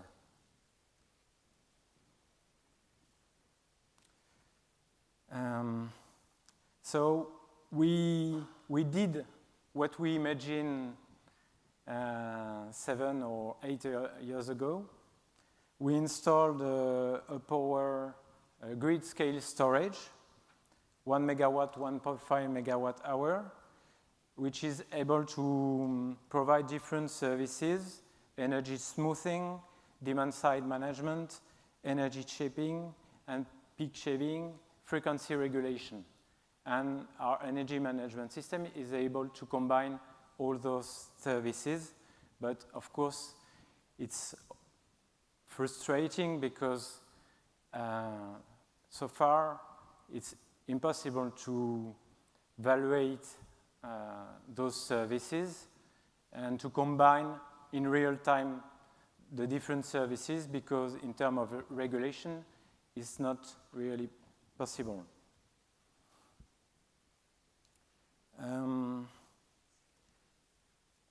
We also installed 10 flywheel.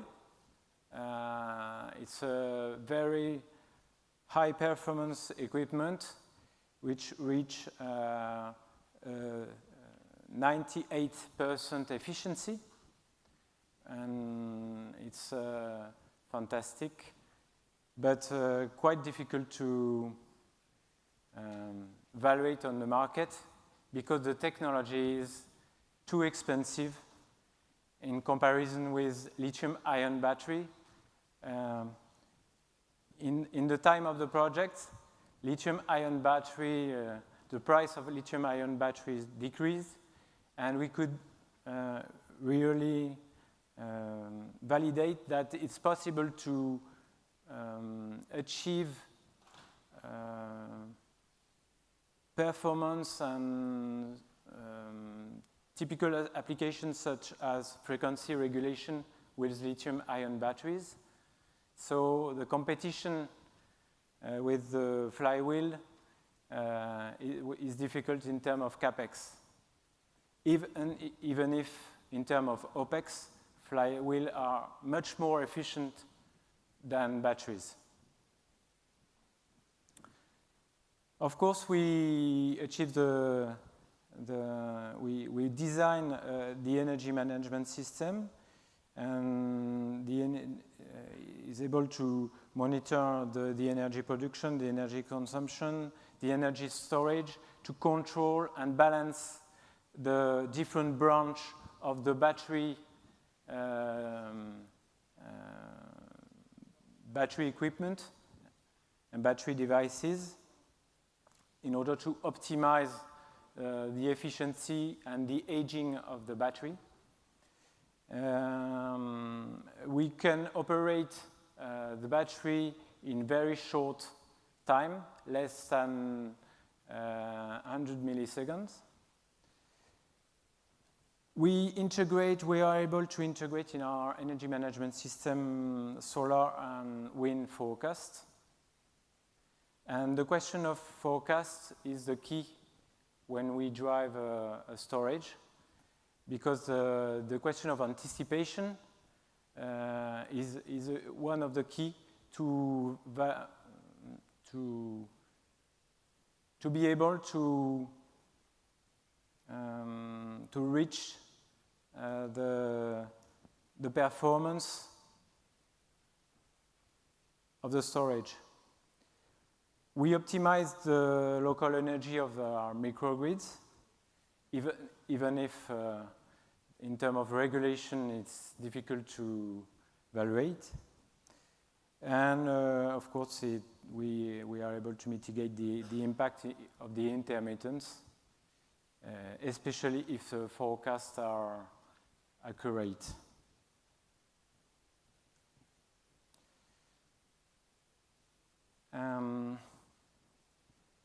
The Smart ZEO project was a real success for us because in less than 5 years, we could create from scratch a new range of application and solution, products, energy storage system, energy management system, with wide possibilities of application. And we are able to integrate different types of batteries, different types of power converter. We can take into consideration the energy consumption and the energy production, different flexibilities. And we build an interesting engineering tool which is used mainly in the first phase of the project when we need to size the different elements of the system, the size of the battery, the size of the power conversion. In order to optimize the system, we know that batteries are expensive, so the challenge is to install the less battery as possible.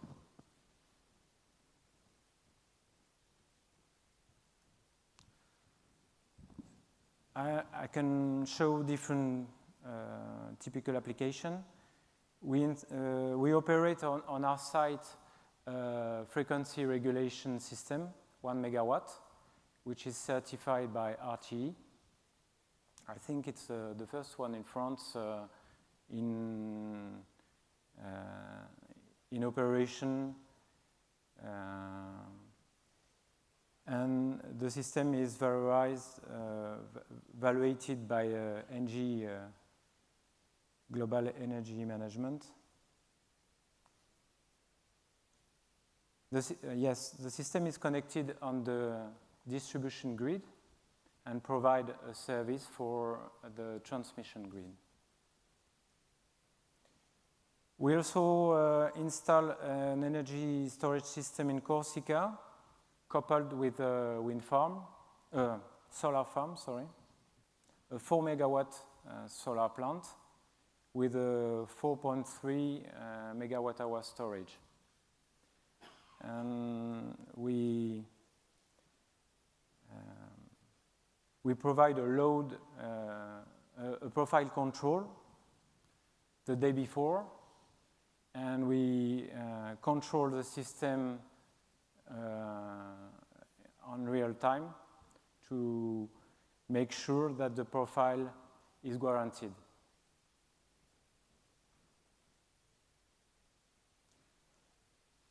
And we had also the opportunity of addressing the question of isolated grids, and we built an hybrid solar plant with genset, solar PV, and storage.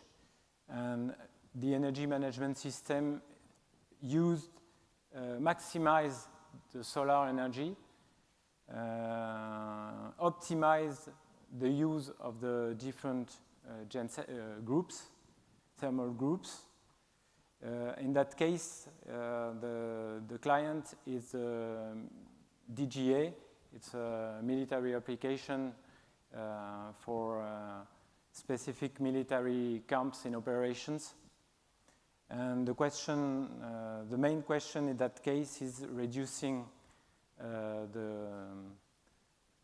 logistic, because it impacts directly the risk for the client.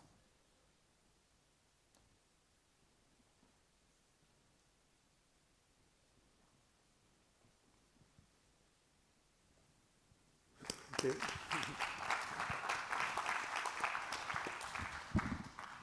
So, thank you, Eric. So we have time for one question. Yes, the lady.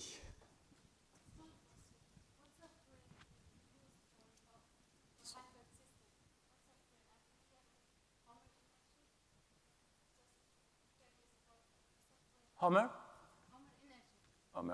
No, it's a software, Homer. Yeah, exactly. But in fact, we develop our own software. Mm-hmm. In fact, the software is used for engineering, and it's the same algorithm that is used for real-time operation. In fact, when we build the engineering tool for sizing the application, we reuse the software, the algorithm, for real-time application. Yeah, I would like but to it's know our more own design. Yeah, I would like to know more about it. Thank you. Okay, thank you, Eric.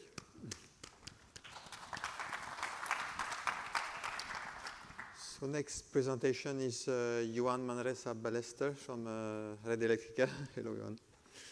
And it is the Seacovel project. Please go ahead.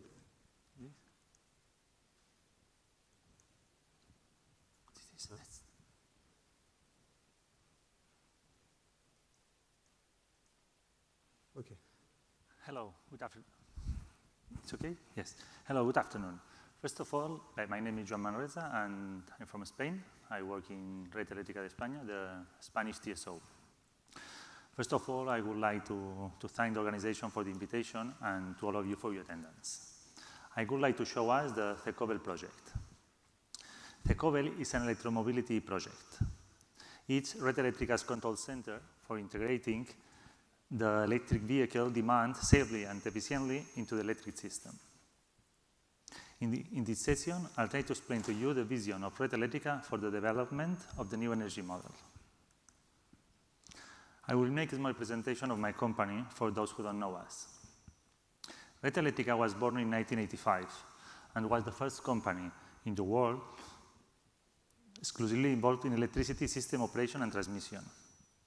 42,000 kilometers of lines make up our high voltage electricity grid, and we have a workforce of over 1,700 people. Our goal is to guarantee the safe and continuous supply of electricity throughout Spain and to develop a reliable transmission grid to support social progress. Moreover, in 2006, Red Eléctrica created CECRE, the Renewables Control Center for controlling and managing the electricity generation obtained from renewable energy producers, primarily wind farms. 40% of the total demand in Spain is covered with renewable sources, reaching records as maximum instant power covered with wind integration of 70%. SECRE makes possible the safe integration of more than 22 gigawatts of renewables energy into the Spanish system, while maintaining the levels of quality and guaranteeing the security of supply. This is a great result for sustainability and our objective for CO2 reduction, but also it's a great challenge for the operation of the electrical system. The electrification of transport is one of the most important challenges that we have to cope with in future energy transition laws. At present, the transport sector represents 43% of the country's total energy consumption and produces 30% of national CO2 emissions. 2/3 of the oil consumed in the European Union is destined for transport. From the point of view of Red Eléctrica, progressive implementation of the electric vehicle is positive, as it contributes to the reduction of greenhouse gases associated with mobility, in line with the energy policy objectives set out by the European Union. The electric vehicle represents an opportunity to improve the efficiency of the electrical system as a whole, due to the flexibility of recharging. The ability to manage this demand presents important advantages since it offers the electricity system the possibility of improving its global efficiency. This is achieved by flattening the demand curve and contributing to the integration of the renewable energies into the system. Sales of electric vehicles continue growing exponentially. In Spain, more than 3,000 units were sold in the first half of 2017, 22% more than in the same period of 2016. In the world, 660,000 units were sold in 2016. Electric vehicle charges compare different countries of the world. Electromobility is an increasing phenomenon in our society, and a massive implementation is expected. Red Eléctrica's challenge is the flexible operation of the system in order to manage this new demand and incorporate it into the system. Red Eléctrica's commitment to the electric vehicle is showcased by Seacovel. Red Eléctrica, anticipating the growth forecast since the beginning of 2017, started to run the control center for the electric vehicle, Seacovel. In this photo, shows the Red Eléctrica control center in the Balearics, which controls the isolated system. And you can see at the right of the picture the Tecovel dashboard. Red Eléctrica will have to adapt the operation of the system and the transmission grid to manage this new demand. We are working on this and weaving alliances with all the components of the electric mobility value chain. The model pursued by Tecovel is to replicate one of the Red Eléctrica's best practice, the Renewables Control Center, the TECRE. Now I'll show you a short video describing Tecovel.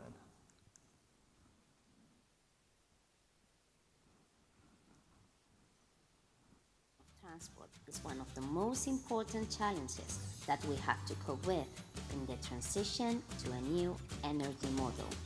The control center of electric vehicle, Tecovel, is the solution proposed by Red Eléctrica de España to incorporate this new demand associated with electric mobility.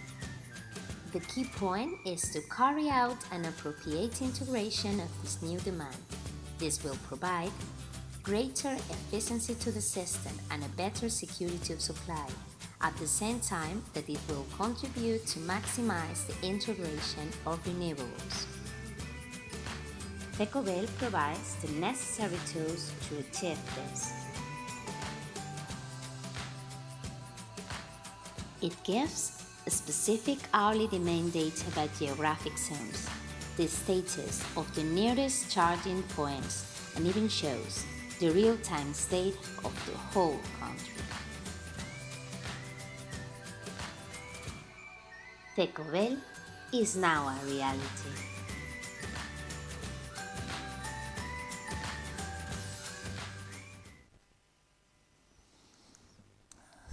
Tecovel monitors and controls the electrical demand associated with the charging of electrical vehicles in real time, ensuring that in scenarios of massive implementation, their integration can be carried out with the safety criteria that the electric system requires. In this slide, I wanted to show Tecovel's main features: secure integration of the electric vehicle demand into the electricity system, intelligent charging management. Tecovel is the Red Eléctrica solutions to allow the recharge of electric vehicles at any time and in an efficient way.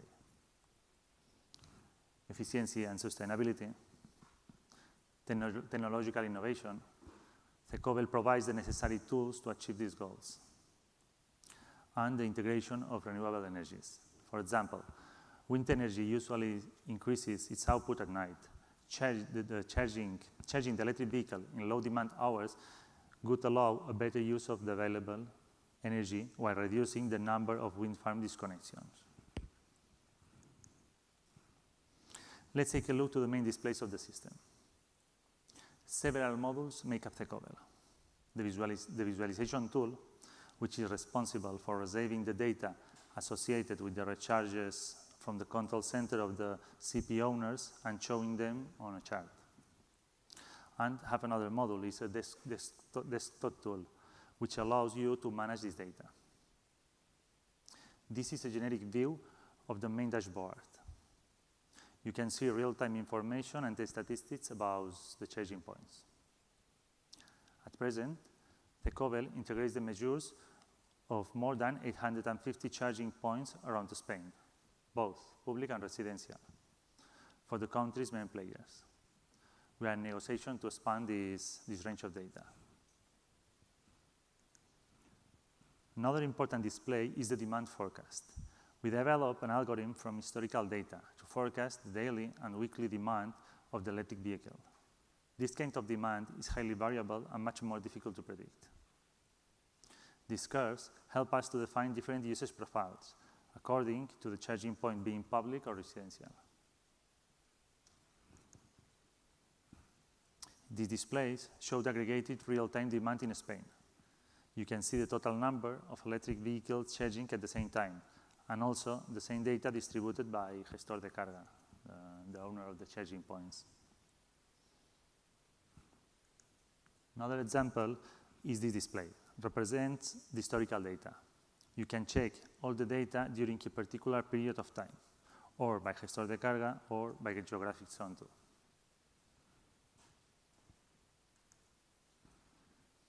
electromobility is not an easy topic. Years ago, we heard that the electric vehicle was going to take off and that there would be a boom in electromobility. But the reality is that the market goes very slow. During this project, we detected a lot of barriers that slow down its development. The first of them is that there are not enough electric charging infrastructures, neither in urban environments nor in interurban corridors. At present, electric vehicles and their charging infrastructure don't make up a competitive fuel alternative. There is no business case for the development of the charging points. It isn't yet robust. It's an early stage of development and relies on public funding as it's not profitable yet. I think the European Union or each member state should promote the electrical vehicle acquisition and its infrastructure by providing long-term, stable and predictable public funding throughout the whole lifespan of the systems and vehicles. It's also necessary to develop a roaming platform to offer vehicle drivers the option to charge their vehicles in any European charging station, regardless of the agreement between users and their operators. Another important barrier is the regulation. In Spain, in particular, there is the figure of gestor de carga, that is the agent necessary to reselling the energy to recharge an electric vehicle. That figure doesn't exist in other European Union countries. Obviously, such a manager doesn't have any obligation to give data to the TSO. The COVEL is a collaborative project. There is no regulation about what kind of data has to be sent to the TSO or how to communicate between control centers. Red Eléctrica has established voluntary agreements with different gestores de carga to receive this information in a standard way. Regarding the lessons learned during this project, we can highlight the following: know-how, understanding the electromobility sector, managing this new demand ahead of the future, and becoming a reference in the field of electromobility from the TSO perspective, of course. We are still working in the development of this project. We have present needs and future challenges. In short term, our goals are to improve the forecasting algorithm and to integrate new managers and new charging points into the project to keep growing. Medium and long term, we have to be able to send set points to the managers for increasing or decreasing the electric vehicle demand depending on the grid conditions, or why not, be able to manage the future vehicle to grid. And the final one, Red Eléctrica has focused its efforts on integrating electric vehicle demand into the electricity system. The COVEL is the technological tool through which we are addressing this challenge. Currently, its impact is minimal, but we are ready for the future. The operation of this control center will provide a high response capacity to identify risks. By anticipating the behavior of this demand and not setting its high variability, the quality and security of supply can be guaranteed. Thank you for your attention.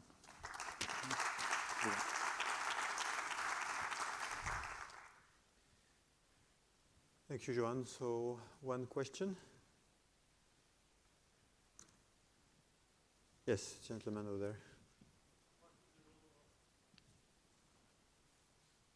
Just maybe wait for the microphone so that everyone can hear you. What is the rule in your application system of the system distribution operators? I didn't see reference to the distribution network. Okay, it's not relevant for the national, but I mean, it's interesting to see that you are making a kind of shortcut to the distribution. It's not. Okay, I think the distributions, the operators of the distribution are the first implicated in the electromobility, because so perhaps it would be a good idea to share the data of the charging stations. Yes, now in Spain it's not necessary. I think the collaboration between distribution and transmission is vital. Is vital for the good rules of the system. And now in the demand, in the typical demand is that. But in the electromobility, for example, in Spain, the distributor has not the gestor de carga. In Spain, we have a gestor de carga. That is the unique enterprise be able to buy and to resell energy for the recharging vehicles. Okay, and all we agreements to take this data is with the gestor de carga. It's not necessary in that case the distributor. All the distributors in Spain also, most of them also are the gestores de carga too, but not all of them. Okay. Thank you, Joan. Thank you. So let's move to the next presentation. So Ricardo Jorge Santos from EDP, who is going to talk about the storage project. I hope I pronounced your name right.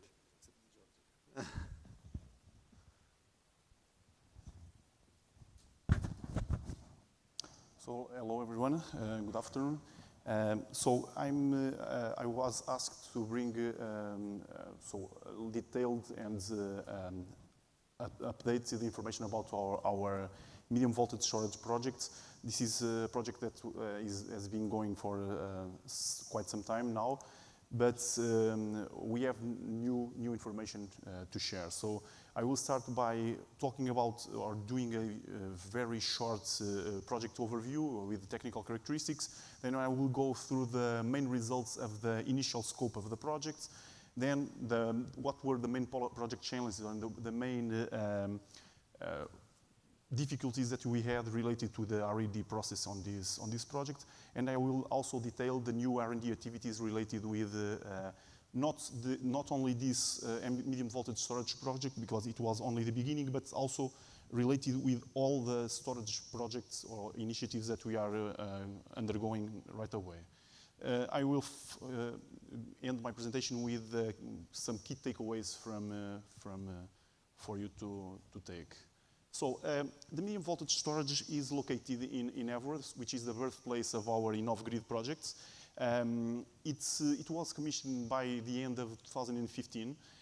It took us 1 year to implement the project, but we had been working in this project for quite some time. So we began looking at the storage technologies in around 2013, 2014. But only then we were able to deploy this project. So it uses lithium-ion batteries. It has a power rating and energy rating respectively of 480 kilowatts and 360 kilowatt hours. And it has 3 main use cases. So it's voltage control, peak shaving, and backup functionality.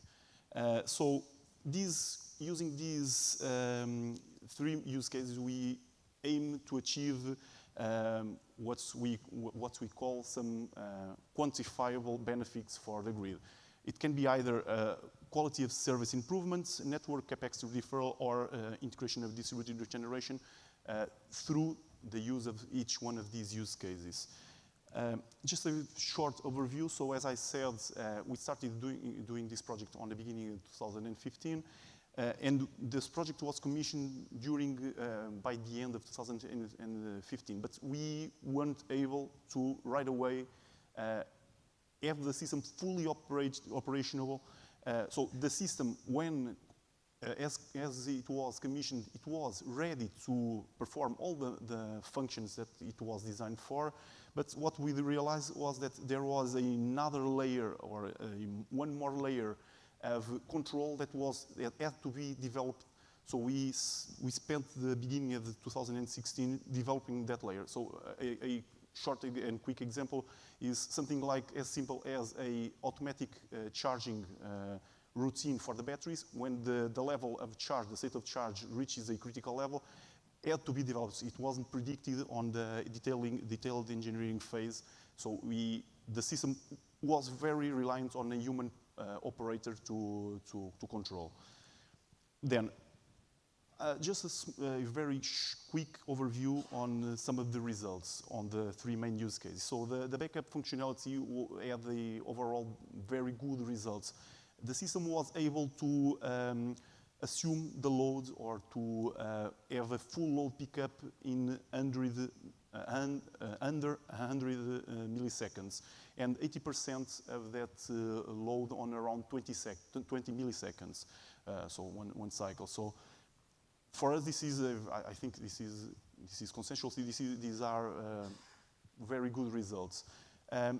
We also have the possibility to have automatic transition to idling mode when, upon the detection of failure on the medium voltage grids, and get back to safely get back to the grid, to grid connect states when required. As for the voltage control, well, there is automatic voltage control, but the effect is very, very limited. The effect on the voltage on that common point, or on that coupling point, is very limited due to the restrictions on the dimensioning of the system. So it wasn't designed to have a real impact. It was designed to test what is the potential impact. To have a real impact, we had to have several energy storage systems like this one spread through the medium voltage, through this medium voltage feeder. So as for the peak shaving, we developed two main control strategies, so a fixed and a variable control bands. But for us, and this is still operational, this is still the control modes that we are using, but this is, for us, this is not very satisfying. So because this is highly dependent on, for instance, the adjustable bands takes into account the consumption, the average consumption on a certain period of hours before the decision of new set points. So for us, this is not acceptable. We are going to develop on the context of another project. We are going to develop a forecast method to predict. So because we have to balance the trade-off between the backup function and the peak shaving. We don't want to use peak shaving and then lose the capacity of performing backup, because we already used some part of the battery capacity for peak shaving, and then we will lose the capacity to have backup for a considerable, comfortable amount of time. So there is these use cases. The results overall are very good, I think. This is only, of course, the technical perspective on these use cases. The results are good, but there is still a lot of way to go to develop and to perfect these use cases. Well, but the system is mainly working as a standalone. It has two layers of control inside the container, and then it is connected to our dispatch center. But most of the intelligence, most of the routines, most of the automatisms of this system are located inside the container. What we are now doing, and what we are now trying to do, is understand how these systems could be operated on a centralized perspective. So, what were the main project challenges? We, back in 2015, when we were doing the licensing, there were the news regarding the Boeing airlines, the Boeing airplanes being grounded due to safety concerns on the lithium-ion batteries. So the regulator, not the licensing entity in Portugal, was very concerned and was very demanding on these aspects. So they conditioned the fire extinguishing system. They were very concerned if the fire extinguishing system would be able to contain an incident with possible fire on the batteries. Also, the LV protection systems compliance. So we were worried because the protections, this system is connected to a university, so it delivers medium voltage supply to university. And what we understood is that their protections, their low voltage protections, are prepared for a very different paradigm, so with very large short circuit currents, which are not available using this system. And we were able, and I will show you in the next slides, we were able to prove that this is a very controlled risk. But still, this was one of the main challenges. So on the technical perspective, we also have the need to adapt a secondary substation to accommodate this project. Our secondary substation weren't ready to connect, so we had to predict the possibility of something very serious happening to this system, and we had to disconnect the system very quickly and supply the university through the secondary substation. Also, the system, the corporate systems adaptation for instance, the SCADA system for this project. So this is, as you can understand, completely different. An energy storage system is completely different from every other asset that we have on the grids. Other constraints. So this is not a constraint on the implementation phase of the project by itself.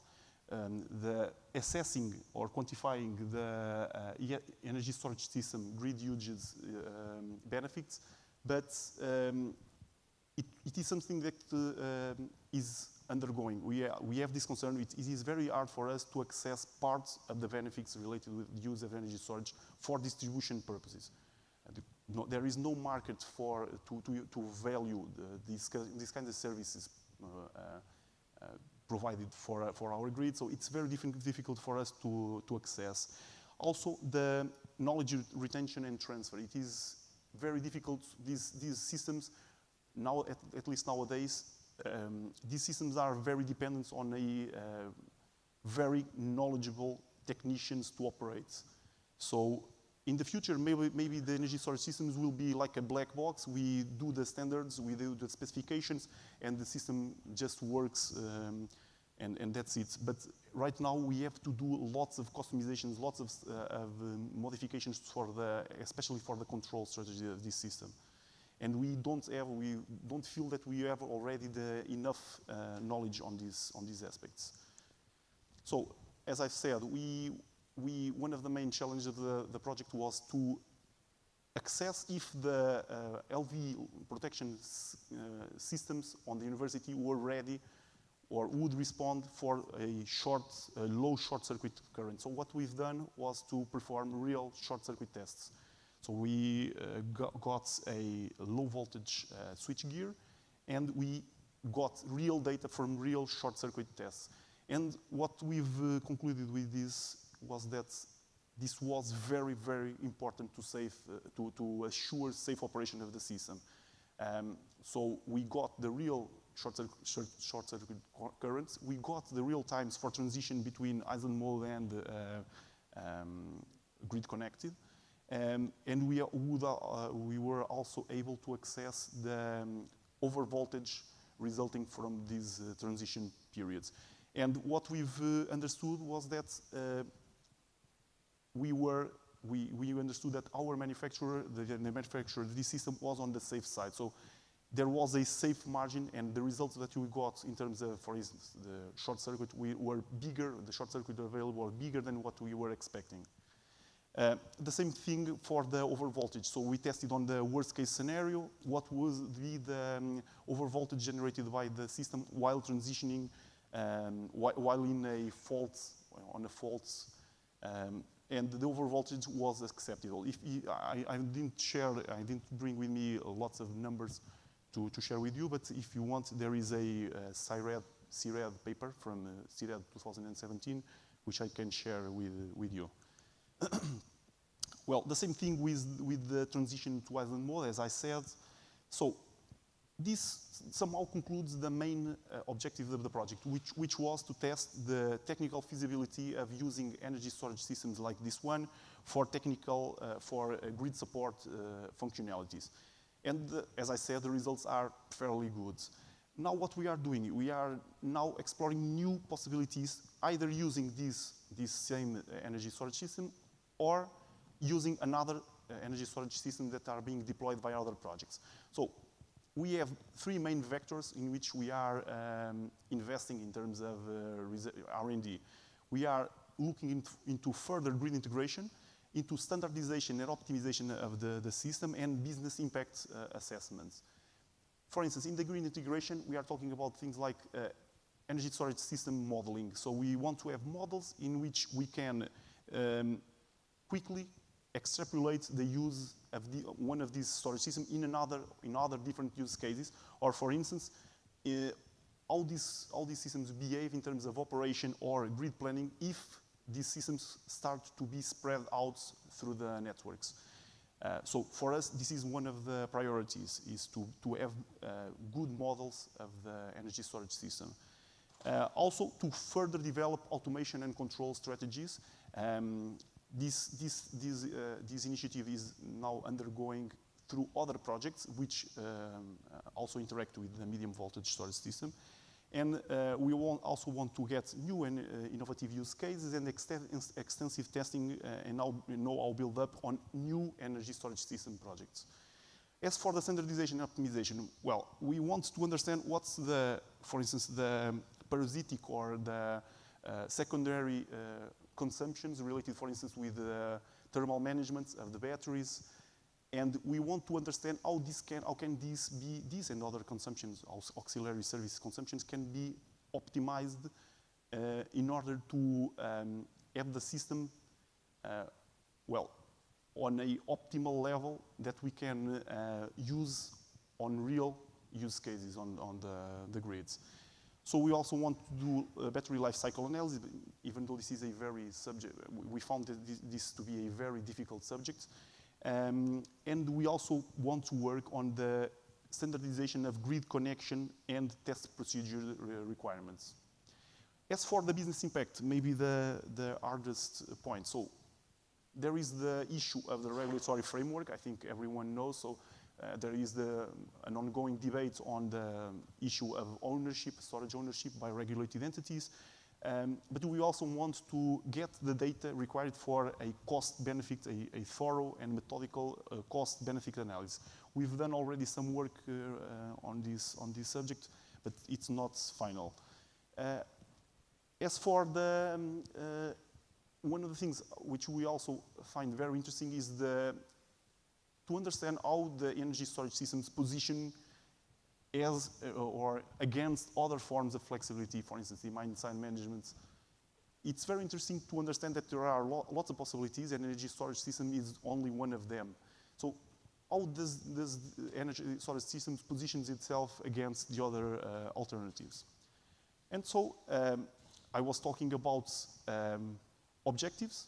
Now I'm talking about real concrete initiatives that we are undergoing to achieve these objectives. So we started with this project with the 3 main use cases. Now we have other different initiatives. We have internal initiatives like the M2F or Move to Future program, which is a very wide program to prepare the company in very different aspects for the future challenges. And we have the grid flexibility study, as I've just mentioned. We also have an innovation committee on energy storage in which we gather all the companies from EDP Group and we gather all the projects on energy storage which are now undergoing, and we exchange experience and we exchange priorities for R&D. We also have one very interesting project which I will talk on the next slides, which is the Berlenga Island microgrid project. Also, we are nowadays working on the Sensible project, and possibly we will also be using the medium voltage storage project on another H2020 project, which is the Integrid. So, in terms of R&D related with optimization and optimization of the system, so we want to collect, this is a system that is going to be deployed shortly, next 2 months. So we want to identify, we already identified which are the main components of the storage system and which ones we want to monitor more closely. So we found the temperature to be a very important variable in terms of assessing the operating costs of the system, operating costs of using one of these systems. So we want to have the correlation between the temperatures and, for instance, the auxiliary power consumptions, mainly the air conditioning. We also want to get more information from our battery racks, even though this is, we found this to be a very difficult matter. So the objective will be to collect data from one group of key variables which impact the performance of an energy storage system, and to have that data reflecting the KPIs of some new KPIs of the projects.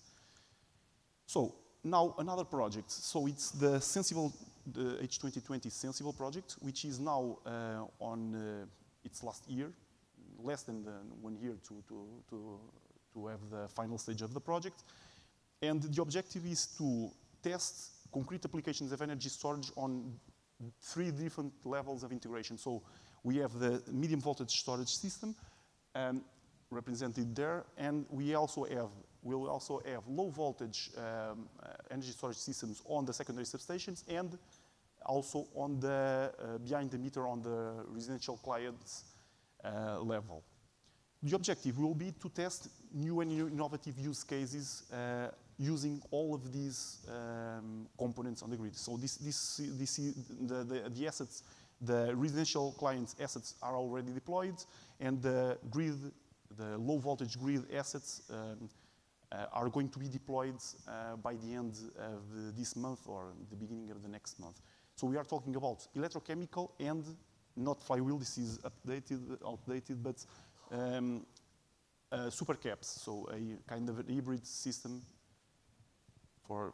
to test different perspectives of energy storage. So another project is the Berlenga Island project. So this is an old ambition from us. So this project, we already have tried to build a project like this one for several years.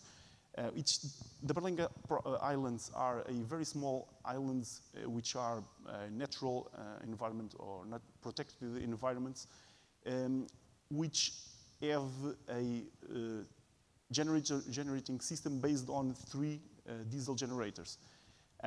So the alternative to replace these generators is either to build a microgrid or to have a cable crossing from mainland to this island.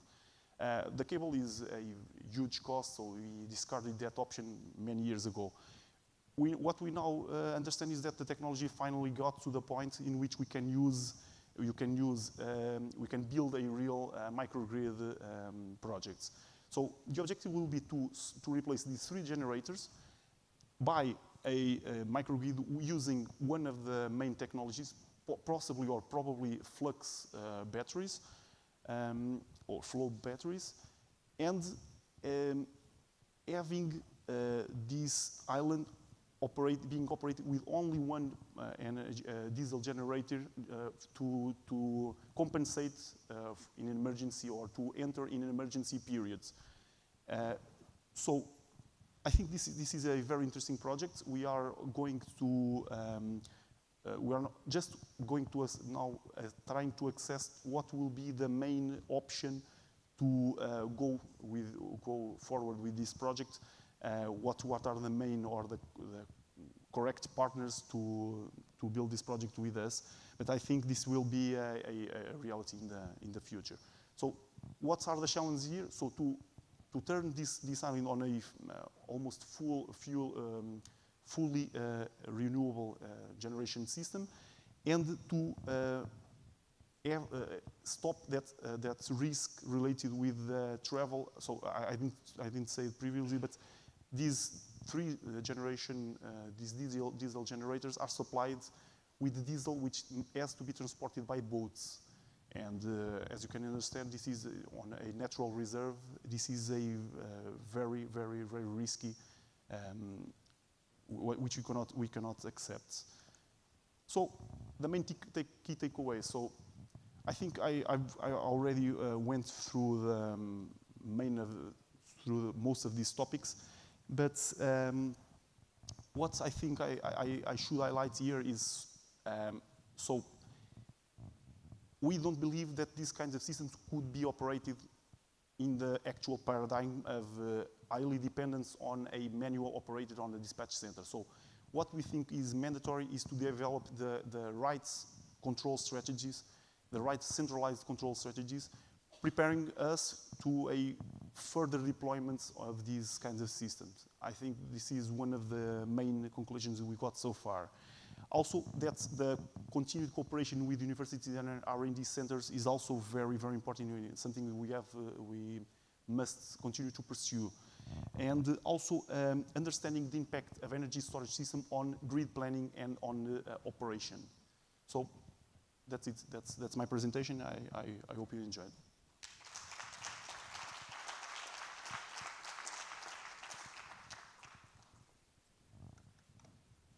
Thank you, Ricardo. So let's take one question, one quick question. Yes, Jesus. Very much. Did you make any economic evaluation? Yes, we already have done an economic evaluation for this project, but the thing is that the location chosen for this project was related, the criteria for choosing this site for the installation of this project had nothing to do with real constraints on the grid on this point. It had to do with other concerns, with other projects that we intended to do on that area.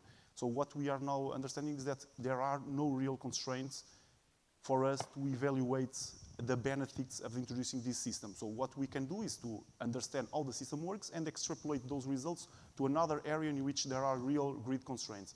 But this is a real difficulty for us because the results, as you can understand, the results, even taking into consideration the results for this area, taking into consideration the use cases that I've presented and taking into consideration that there are no real grid constraints, the economic results are not good.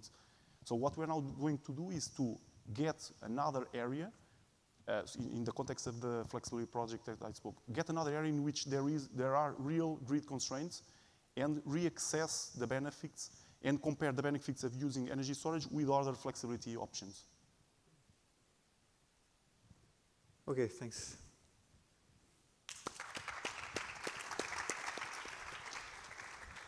So let's move to the last presentation. So Piedad Martinez from Gas Natural Fenosa, and it's about the Renova Gas project. Hello. Please, Piedad. Hello.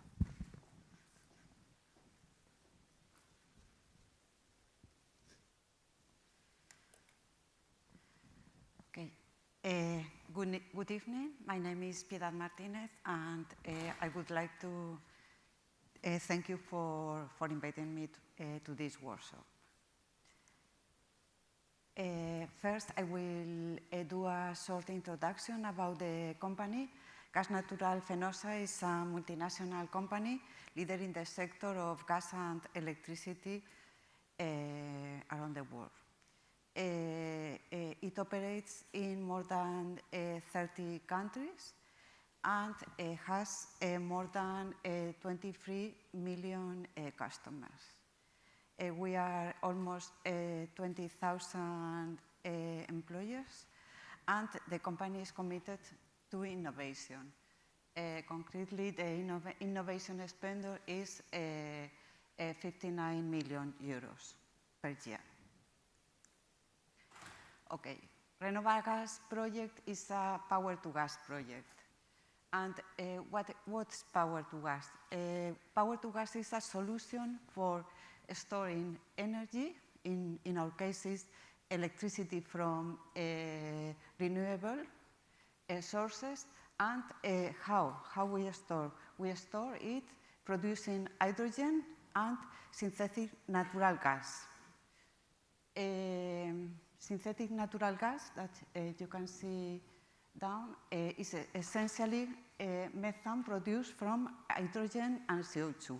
CO2, we produce it from biogas. Biogas is the gas, as you know, is the gas produced from anaerobic digestion of residues, and its main composition is methane and CO2. Why we need power to gas? Okay, because of the rapid growth of the renewable power generation, no? What leads in peak power curtailments.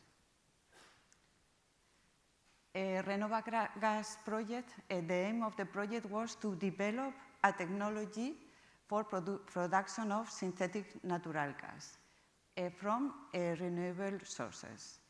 It was funded by the Ministry in Spain of Economy, Industry and Competitiveness.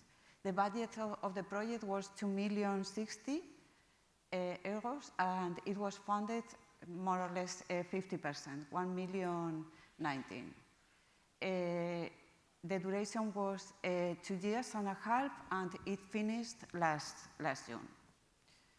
The leader of the project was Enagas. The consortium, we were seven members. 3 of them were technological institutes, and 4 different companies involved in the energy sector. Enagas is the operator of the gas transmission system in Spain. Gas Natural Fenosa, introduced before. Abengoa Hidrogeno and Aqualia are companies in Spain involved in the energy sector. CSIC is the Catalyst Institute, who developed the catalyst for the reaction, the methanation reaction. Centro Nacional de Hidrógeno and Tecnalia. Tecnalia developed the reactor, and Centro Nacional de Hidrógeno all the hydrogen system. The objectives of the project. The first, to develop and construct and test a pilot plant of 15 kilowatt electrics, a power-to-gas plant using hydrogens produced from electrolysis of water electrolysis using renewable electricity, and CO2 from biogas, from a wastewater plant. Another objective was to optimize hydrogen production from renewable energy, to develop a new catalyst, to develop a new reactor, and to test the pilot plant in real conditions. It was tested in a wastewater plant in Jerez de la Frontera, in the south of Spain. We also developed the detailed engineering for a larger scale plant, and did the estimation of future potential power to gas in Spain. Also, an economic study was done.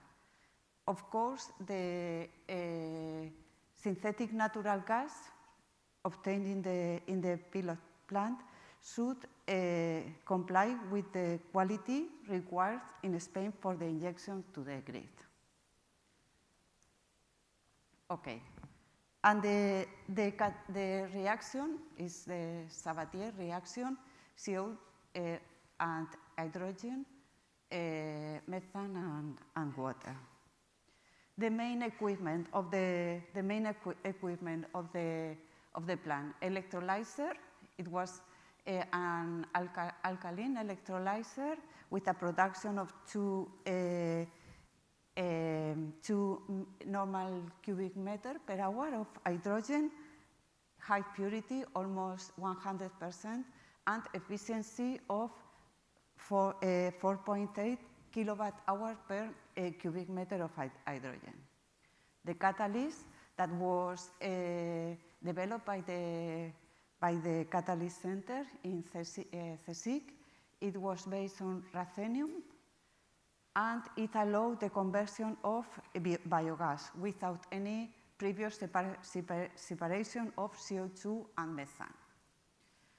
The methanation reactor was a multi-channel technology, and it operates in conditions of 300 degrees of temperature and 25 bar pressure. After being developed, the plant was tested in Centro Nacional de Hidrógeno, and later it was moved to the wastewater plant in Jerez de la Frontera. All the equipment were in a 20-feet container, and there you can see the digester. It was tested with real biogas produced in the wastewater plant.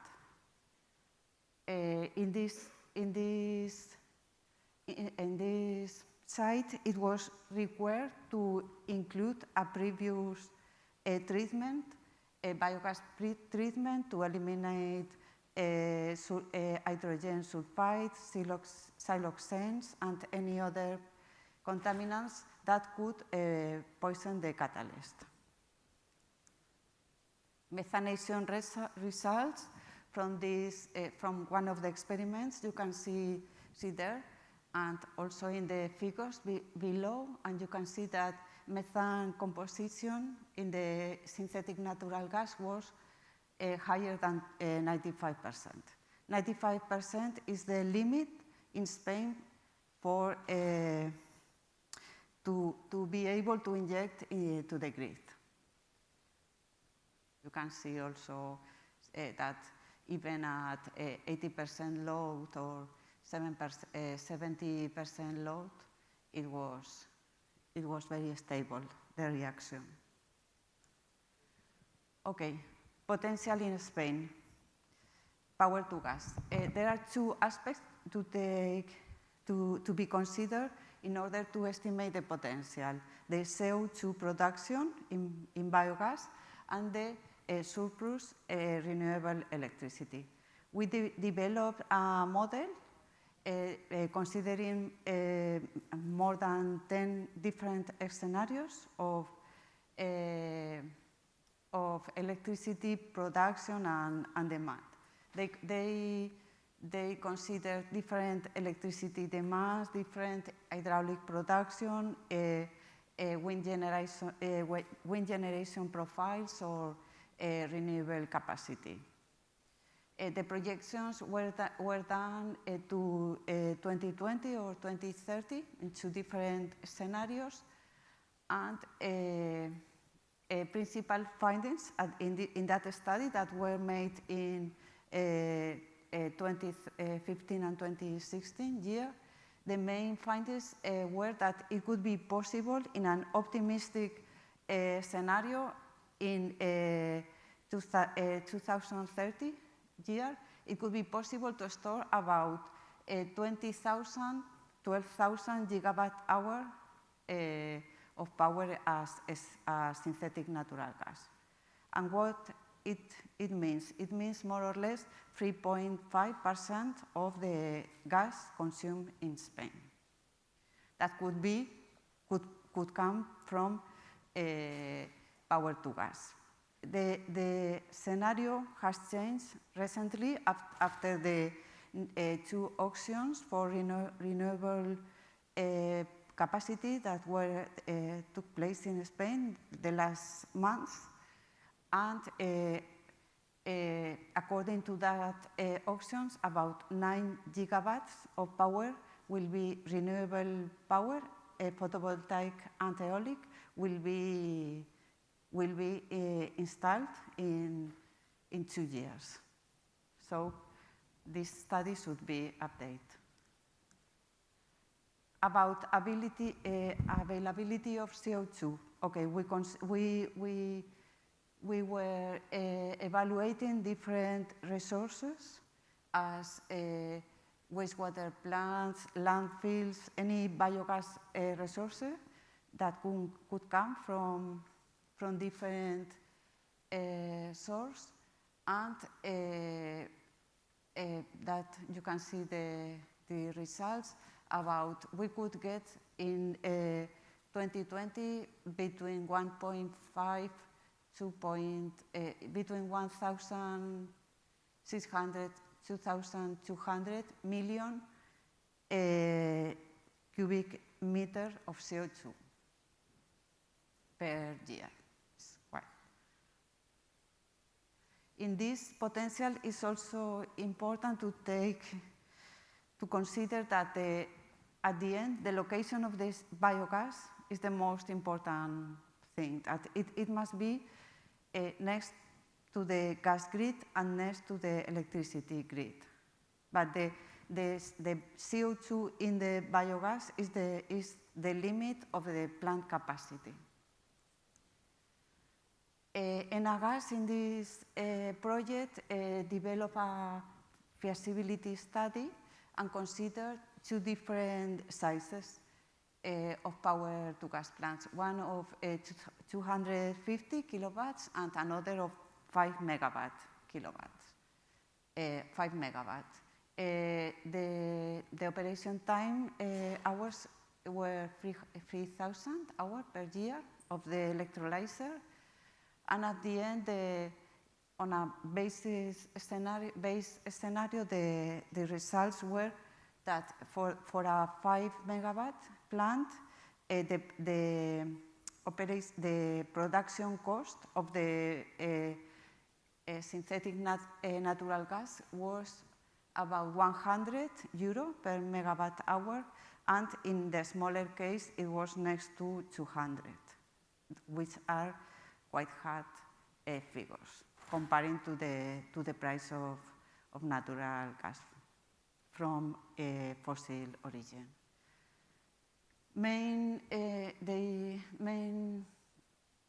They also evaluated a sensibility analysis to different variables, but the most important were the electricity price, the number of hours, of production hours, and the size. Lessons learned. Okay, about methanation process, very good performance, good stability, good results. It's important in the real conditions to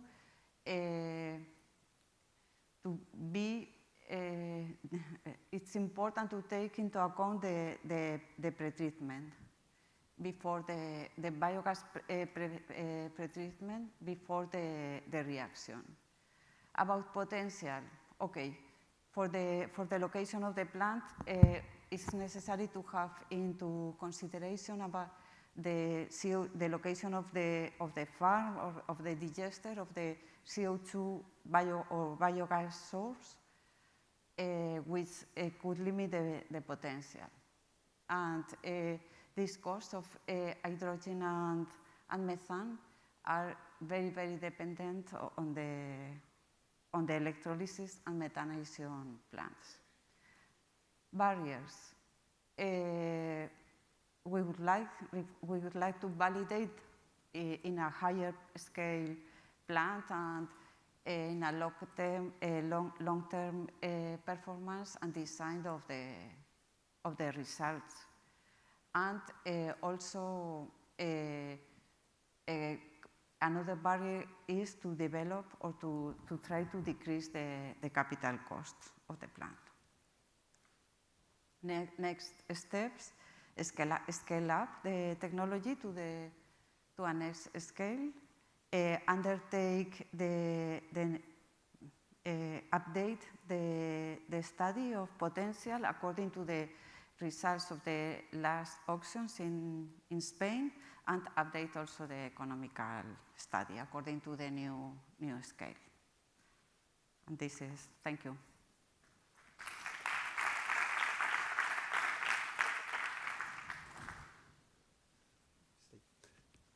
Thank you, Kedat. So one quick question. Thierry, you were the fastest. We can take the questions during the roundtable. Yes.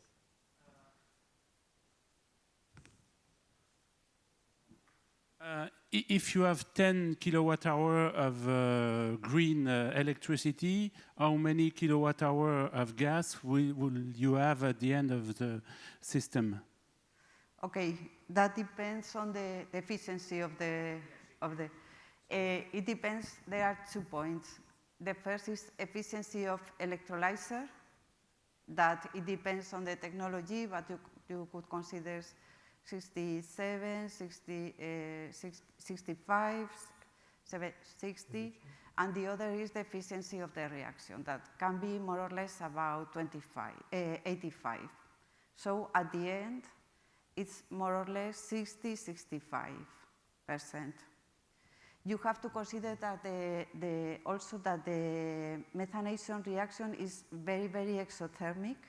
So you can improve global efficiency if you use the heat. In big plants, it could be also possible to install a small steam turbine or. Okay, thank you, Piedad. You can stay here and sit. So I invite all the different speakers to sit, and Patrick Clérens, who represents EASE, the European Storage Association.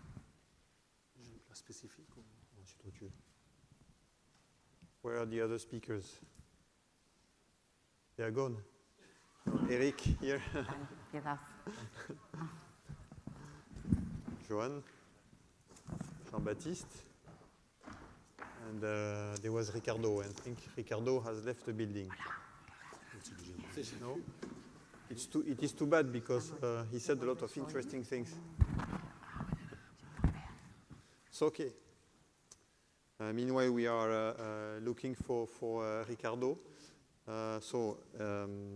We heard a lot of things about storage and especially batteries. Well, I've listened to a lot of battery guys and girls, and it is always, I would say, the same questions.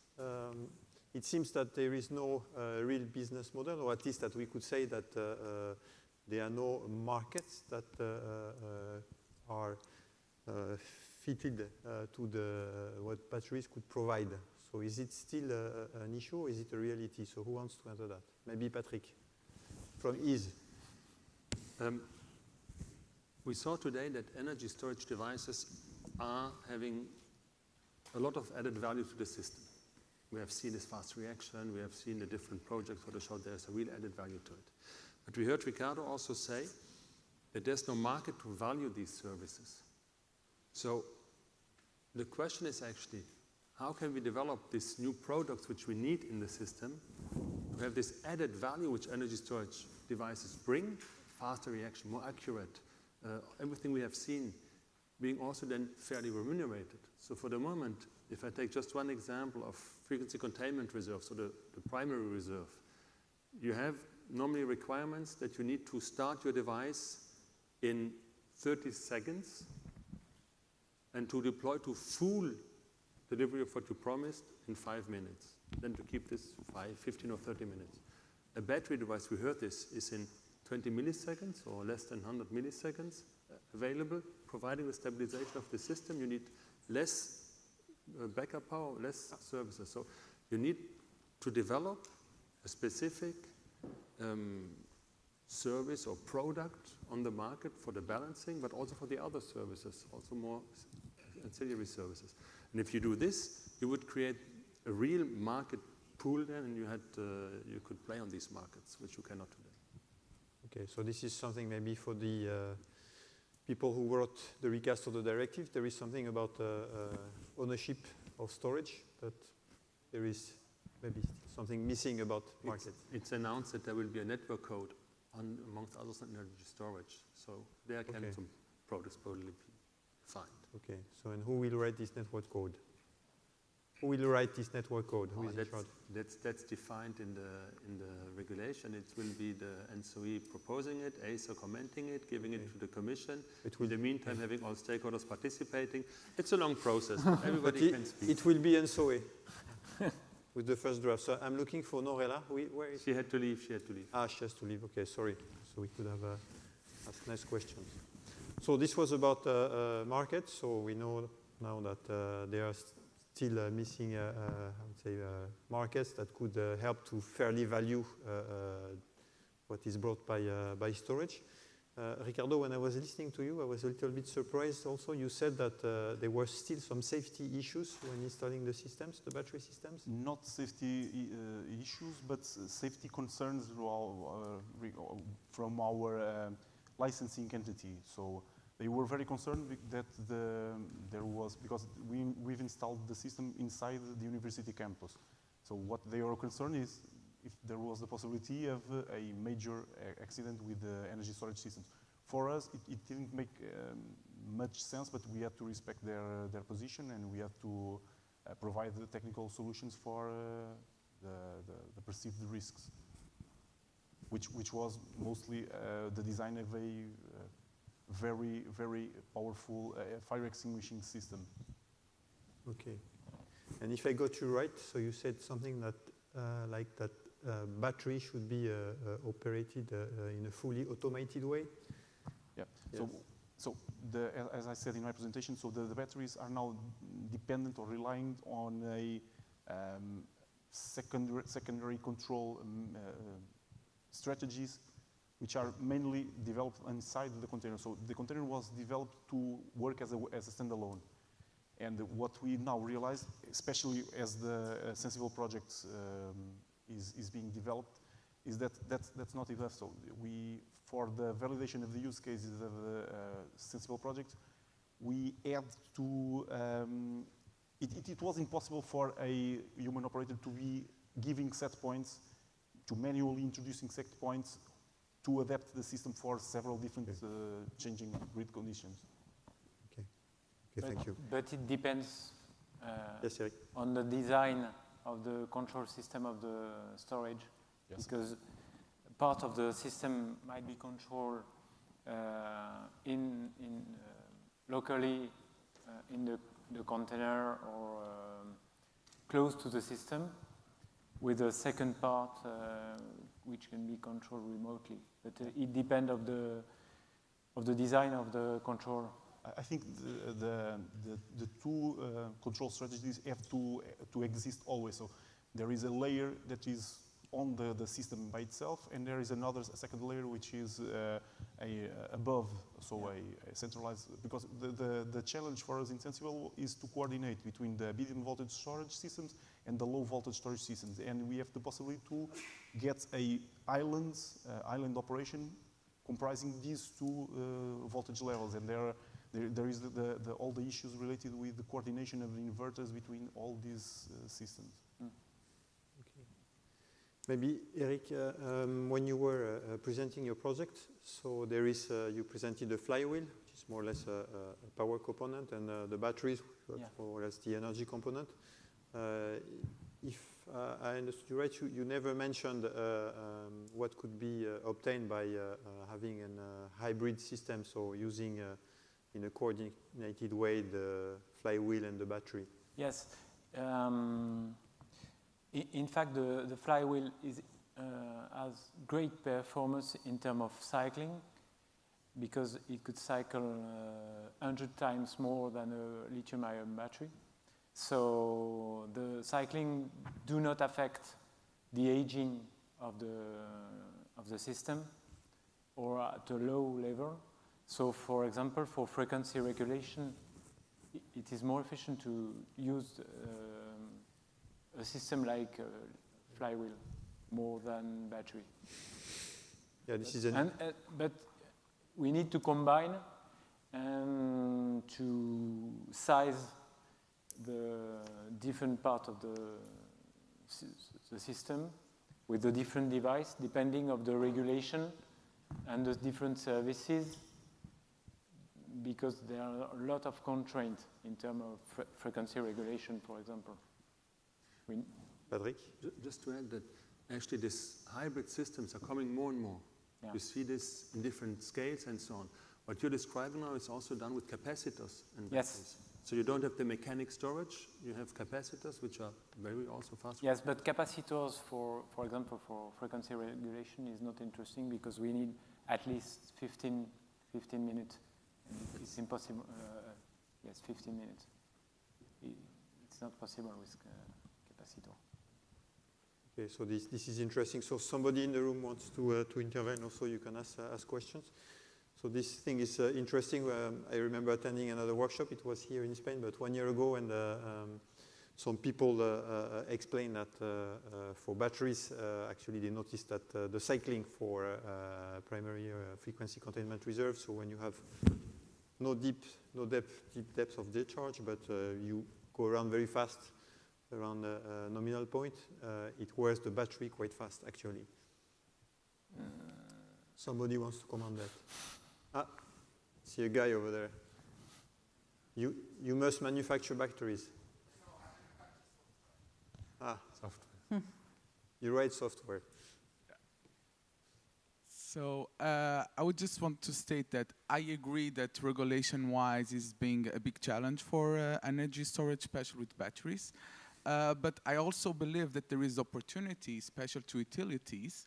For example, on the case of spinning reserve, or the famous N-1, that you can use batteries in order to provide the spinning reserve. And on this case, you don't need to have a change in the regulation. So the system can provide you that. It's just, on my vision, a wish and a way for utilities, instead of investing in new generators, conventional ones, invest in battery storage systems. And I also have a question for Mr. Eric.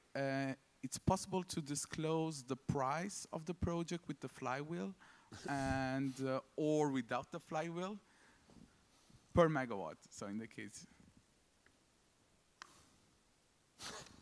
The price. Give us the price. It's the price. I could say that it's something like 10 times more than the equivalent with lithium-ion batteries. Okay, so that's at least 10 times more cycles. Yeah.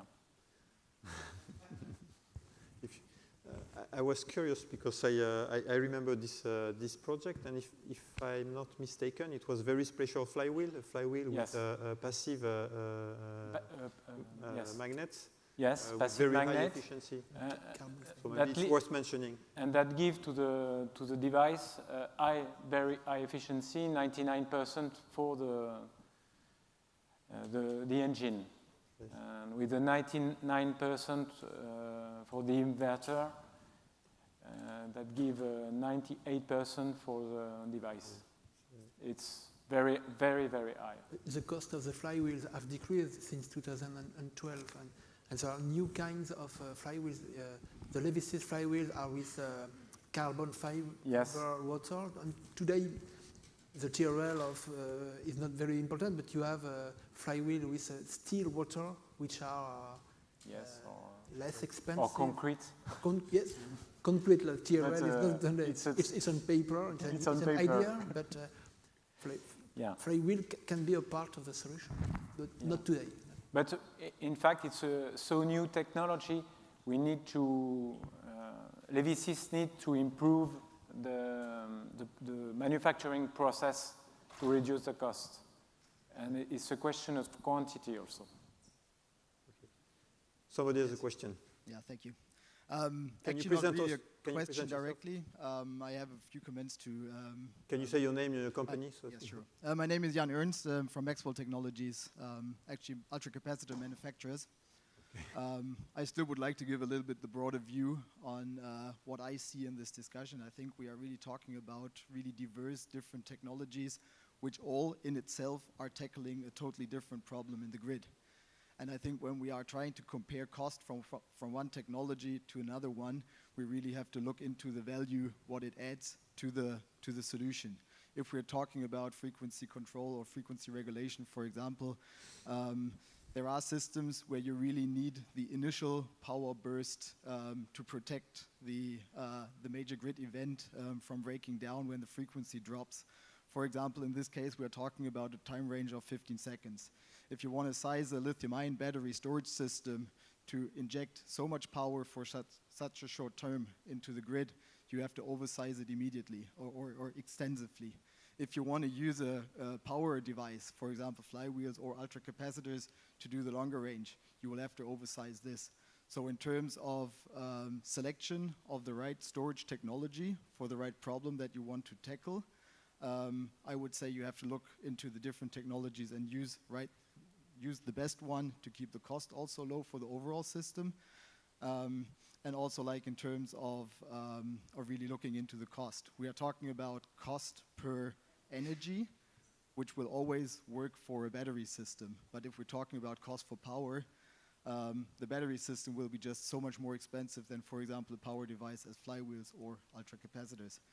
And so I think this is like just, many storage technologies providers try to tackle the whole thing, but I would see the future in actually really combining different technologies.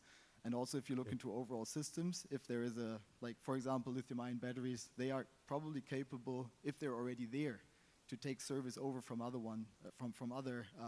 problems, for example, initial frequency control. But if you don't have the battery there, it makes much more sense to also look into other technologies with power ratings higher than batteries. Thank you. Okay, thanks. So hybrid storage systems for multi-services, so as to have a business case. Summarize. So somebody wants to react. Can I just have first thing? You mentioned 15 minutes for frequency reserve, for primary reserve. Yes. You need 15 minutes. I just want to make everyone aware that for the moment it's assessed on European level that this may go to 30 minutes. Yes, I know. Yes. Meaning that in future all the projects and the demos which have been put down and were foreseen to go in operation after the demonstration phase, if this time is set for frequency containment reserve for primary reserve 30 minutes, will not be able to do this. So you need to be aware of this, that the discussion is ongoing on EU level, and that if you have an interest to keep it on 15 minutes, you should become active on EU level. It's very important to do this. I mean, you can do it via ease, become active if you want, obviously. But if not, you do it individually, but you need to become active on EU level on this. Okay. And regarding what was just said from Jan Ernst is, I do agree that you need to compare apples and apples and not apples and pears. And if you look at power or energy, then you need to look at the right technology and the price of this technology. And we speak very often of the battery technology, but in fact, the muscles are the converter. And the efficiency of the system and the performance of the system is given by the converter, mainly, and the control system. Okay. Not necessarily by the battery, not only by the battery. Jean-Baptiste, converters. Yes, I think it's a very interesting point because in a storage project, the converters, the inverters, represent an important part of the total cost. Yeah. And if you want more and more, if you want storage to impose itself in the power systems, you also need R&D, and I don't know if you see cost decreasing in inverters in the next year. I think we reach a limit given by the solar inverter market, and at this stage we keep this limit. Rainer, you have a question? Yes. I think that the discussion of value of power, this is where we are going. You know, power is energy per short time, and the time of the markets are simply wrong to create the value. You know, so I think we need to do research on shorter-term markets. You know, markets which, like the stock, you know, they have millisecond markets. I'm not an expert in that. You know. The very short-term markets, which sounds crazy, but that's maybe what we need. You know, we need things where you can make a bid for the next 10 seconds, you know, or something like that. You know, having 1 hour markets on the international level or 15 minutes, that's, you know, or 5 minutes in Australia. I think they have 5-minute markets. But we need to go much shorter to create the value for these fast-acting things. And then we have this hybrid thing in there automatically, because then you bid with your features of your whatever it is, you know. And maybe that's a nice competition, marginal cost-wise, and suddenly we have the market. So I think the conclusion would be for me that we need markets reacting at much faster times. Capacity markets are not enough. Being ready for moving batteries sounds good technically, but this is not where the value is created, you know, and the value shouldn't be technical. It must be market-based, bid-based. So you want the NASDAQ for electricity? No, for system services. It's a service, yes. Okay, thank you, Rainer. I have a question for the lady. It's more a question of, I would say, the Spanish policy. So in Germany, for example, they have spend a lot of money on power to gas. So it's for them, they have a lot of renewables. It's for them a way to store large scale quantities of electricity. but they have a very big gas grid, and the German people, they use gas a lot, especially for heating. So is it the same in Spain? No, in Spain there is no incentive for renewable gas. There are many countries in France, in United Kingdom, in Germany. There are many, at least 12 in the European community, with different incentives, and that they are different according to the origin of the biogas. Landfill, wastewater plants, they are different. But in Spain there is no one. That's the reason that, for example, in Europe there are no power to gas, because power to gas is the technology is not so advanced. But upgrading biogas plants that inject biomethane in the grid, in Europe there are maybe 300 or 400, and in Spain there is only one. Okay, but here the idea we expect that it will change in the next. Okay, so if small biogas units or medium-sized biogas units develop, then you will be able to produce methane that could be re-injected. That's the idea. Yes. Okay. Okay, thank you, Piedad. Maybe Joan, so when you talk about electric vehicles, I was not sure about what you said about charging stations. So if the limitation was the density of charging stations, or if there was specificities in Spain related to the remuneration scheme for charging stations. No, yes, I think it's a great barrier for the development of the electrical vehicle. The poor charge of charging station in the cities, there are no much, and in the corridors, I think it's very necessary. And at this moment, I think there are no business case for the operators. Yes, Patrick. If I understood it rightly, you said there's no business case. But the operators could maybe use the electric vehicles. In Spain, if I'm rightly informed, you cannot play an aggregator. No, they are not the play. They are only gestor de carga. It's another But would you have a business case if you'd be allowed to aggregate the services of all these batteries, these energy storage devices in the cars, and offer them to the system? Would this change your business case? Yes, I think maybe yes. I think that is the problem. That is the same regulation in every member state. But then we have a good news, because the electricity market design is about to change, and they will be allowed that aggregators would be free in all member states. So you will be probably having a new business stream coming. No, yes, but it's the aggregator. I think that the aggregator figure is more appropriate than the gestor de carga. Only manage the electrical vehicle, not the other sources of demand. If a TSO will be allowed to do this, I don't know, but the aggregator will be able to emerge. Okay, thank you. Question. Hello, Goedenavond, Sharon Dinester. My question is probably in a direction that we have not talked about yet.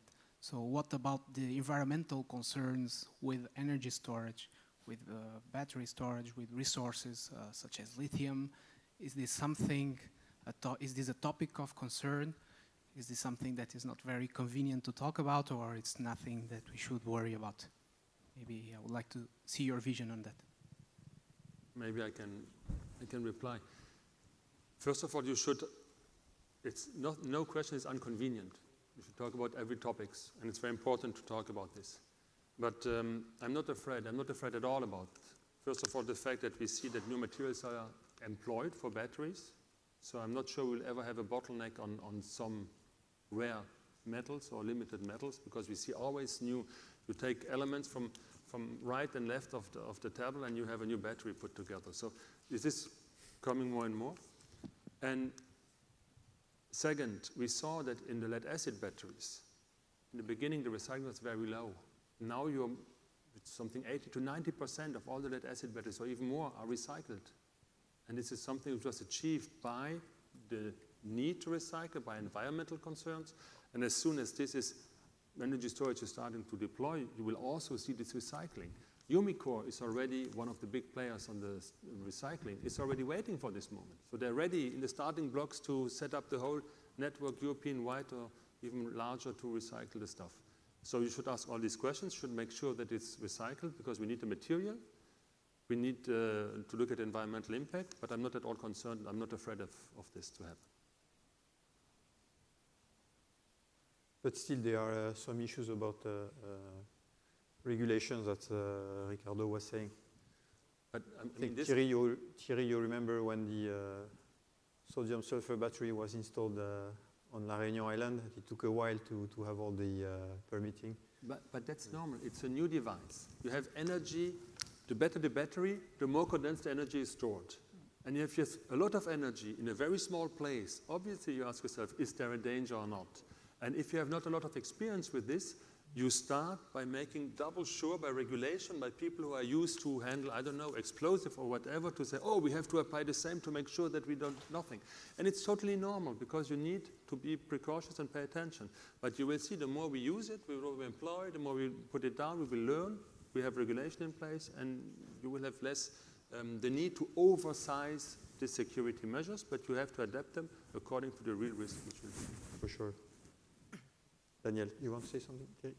Daniel? Yes, regarding these recycling batteries, for instance, could you give us your advice about the regulation issues and also the new standard that have to be provided for these kind of batteries?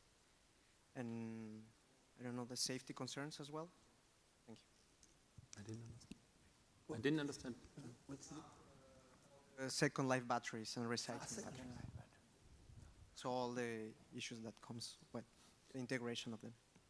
So the question is about the integration of second life batteries. We're talking now about having electric vehicles being deployed. And I wanted to understand a bit the impact of these electric vehicles on the needs of stationary storage. It's not clear what this will be, because we have foreseen that there's a huge need for stationary storage in a lot of scenarios. When you see the development of electric cars, some people cut this stationary demand by 2. And if you take the batteries from the vehicles, which lose 20% or 30% of their activity, but are very useful still on stationary storage, then you will even reduce the need for other sources of stationary storage. So it's not clear what it will be. But one thing is sure, the batteries are able, there are enough projects which have demonstrated this, they are able to be used in second life. So the car batteries, using them in stationary storage, that's what we're talking about.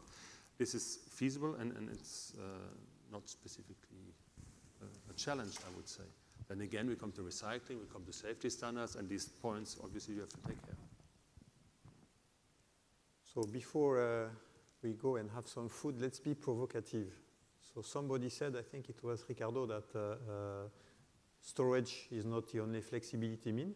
So it has to be assessed in economic, techno-economic terms against the other flexibility means.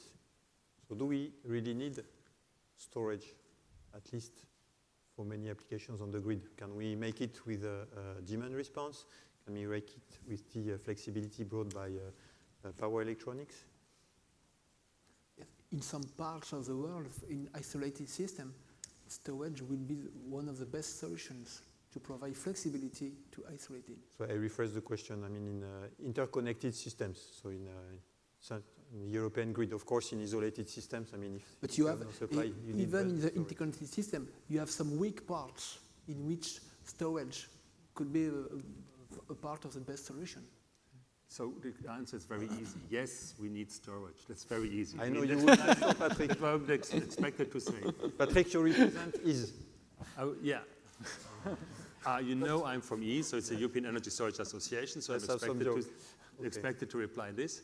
Yes, it's needed. Why is it needed? First of all, we saw it in isolated systems. It's the only mean to really decarbonize them. And we, as the continent, we are an isolated system in future. Because the more intermittent energy sources we will get in the system, the more we will resemble bigger islands. Look at the UK, what's happening. They set up new enhanced frequency reserve, very fast reacting devices. Why in England? Why in the UK? Why not on the continent? Because we don't need it yet. But we will come there. The second point is we had the renewables. The renewables are coming more and more into the system. You need to integrate them. And you need to balance them with, I would say, CO2-free energy. Because it makes no sense to have renewables, to curtail them maybe, and then to have CO2 emitted. And when we talk about the system services for For today, the system services are provided with a backup from thermal plants, maybe someone else taking this, but why is the system service? Because if there's no wind, if there's no sun, you need still to guarantee the system service. And then you have batteries who allow renewables to provide system services also. So you have a lot of applications. Will it be always the best solution? No, probably not. Will it be needed? Yes, absolutely. Actually, I agree in general terms. What I say, when I said that on my presentation, what I really meant was on the DSO perspective, on the grid management perspective, I also agree that a mix of different solutions will be required, and storage will be one of them. The message that I wanted to pass was that we need to clearly access what are the costs and the benefits of each one of those mechanisms, and access what are the real needs of flexibility on the grids. Some of those needs can be provided, or can be provided by DSM techniques. So, and that's for sure. On the other side, it depends on the use case and the specific need, and on the specific location of that need. So, we expect the CO2 price to increase in future. We're working on the EU ETS from 2022 and on. And we expect prices of at least 15, maybe 50. And if you're getting there, you really want them to balance with gas, maybe with renewable gas you can balance that. But that's also storage.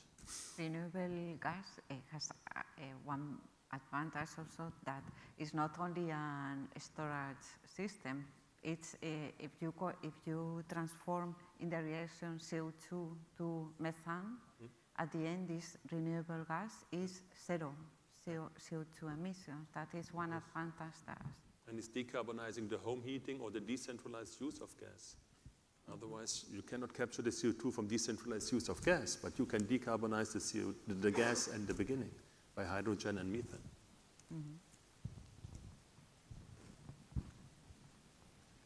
Somebody? Everybody's hungry. Yes, I see some hungry hungry faces in front of me. Somebody who wants to say something more.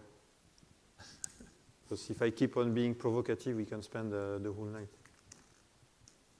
No, we are fine. So thank you all for listening, for attending session 2. Thank you to the speakers. For staying this late. Yes, for staying this late. And we see you tomorrow.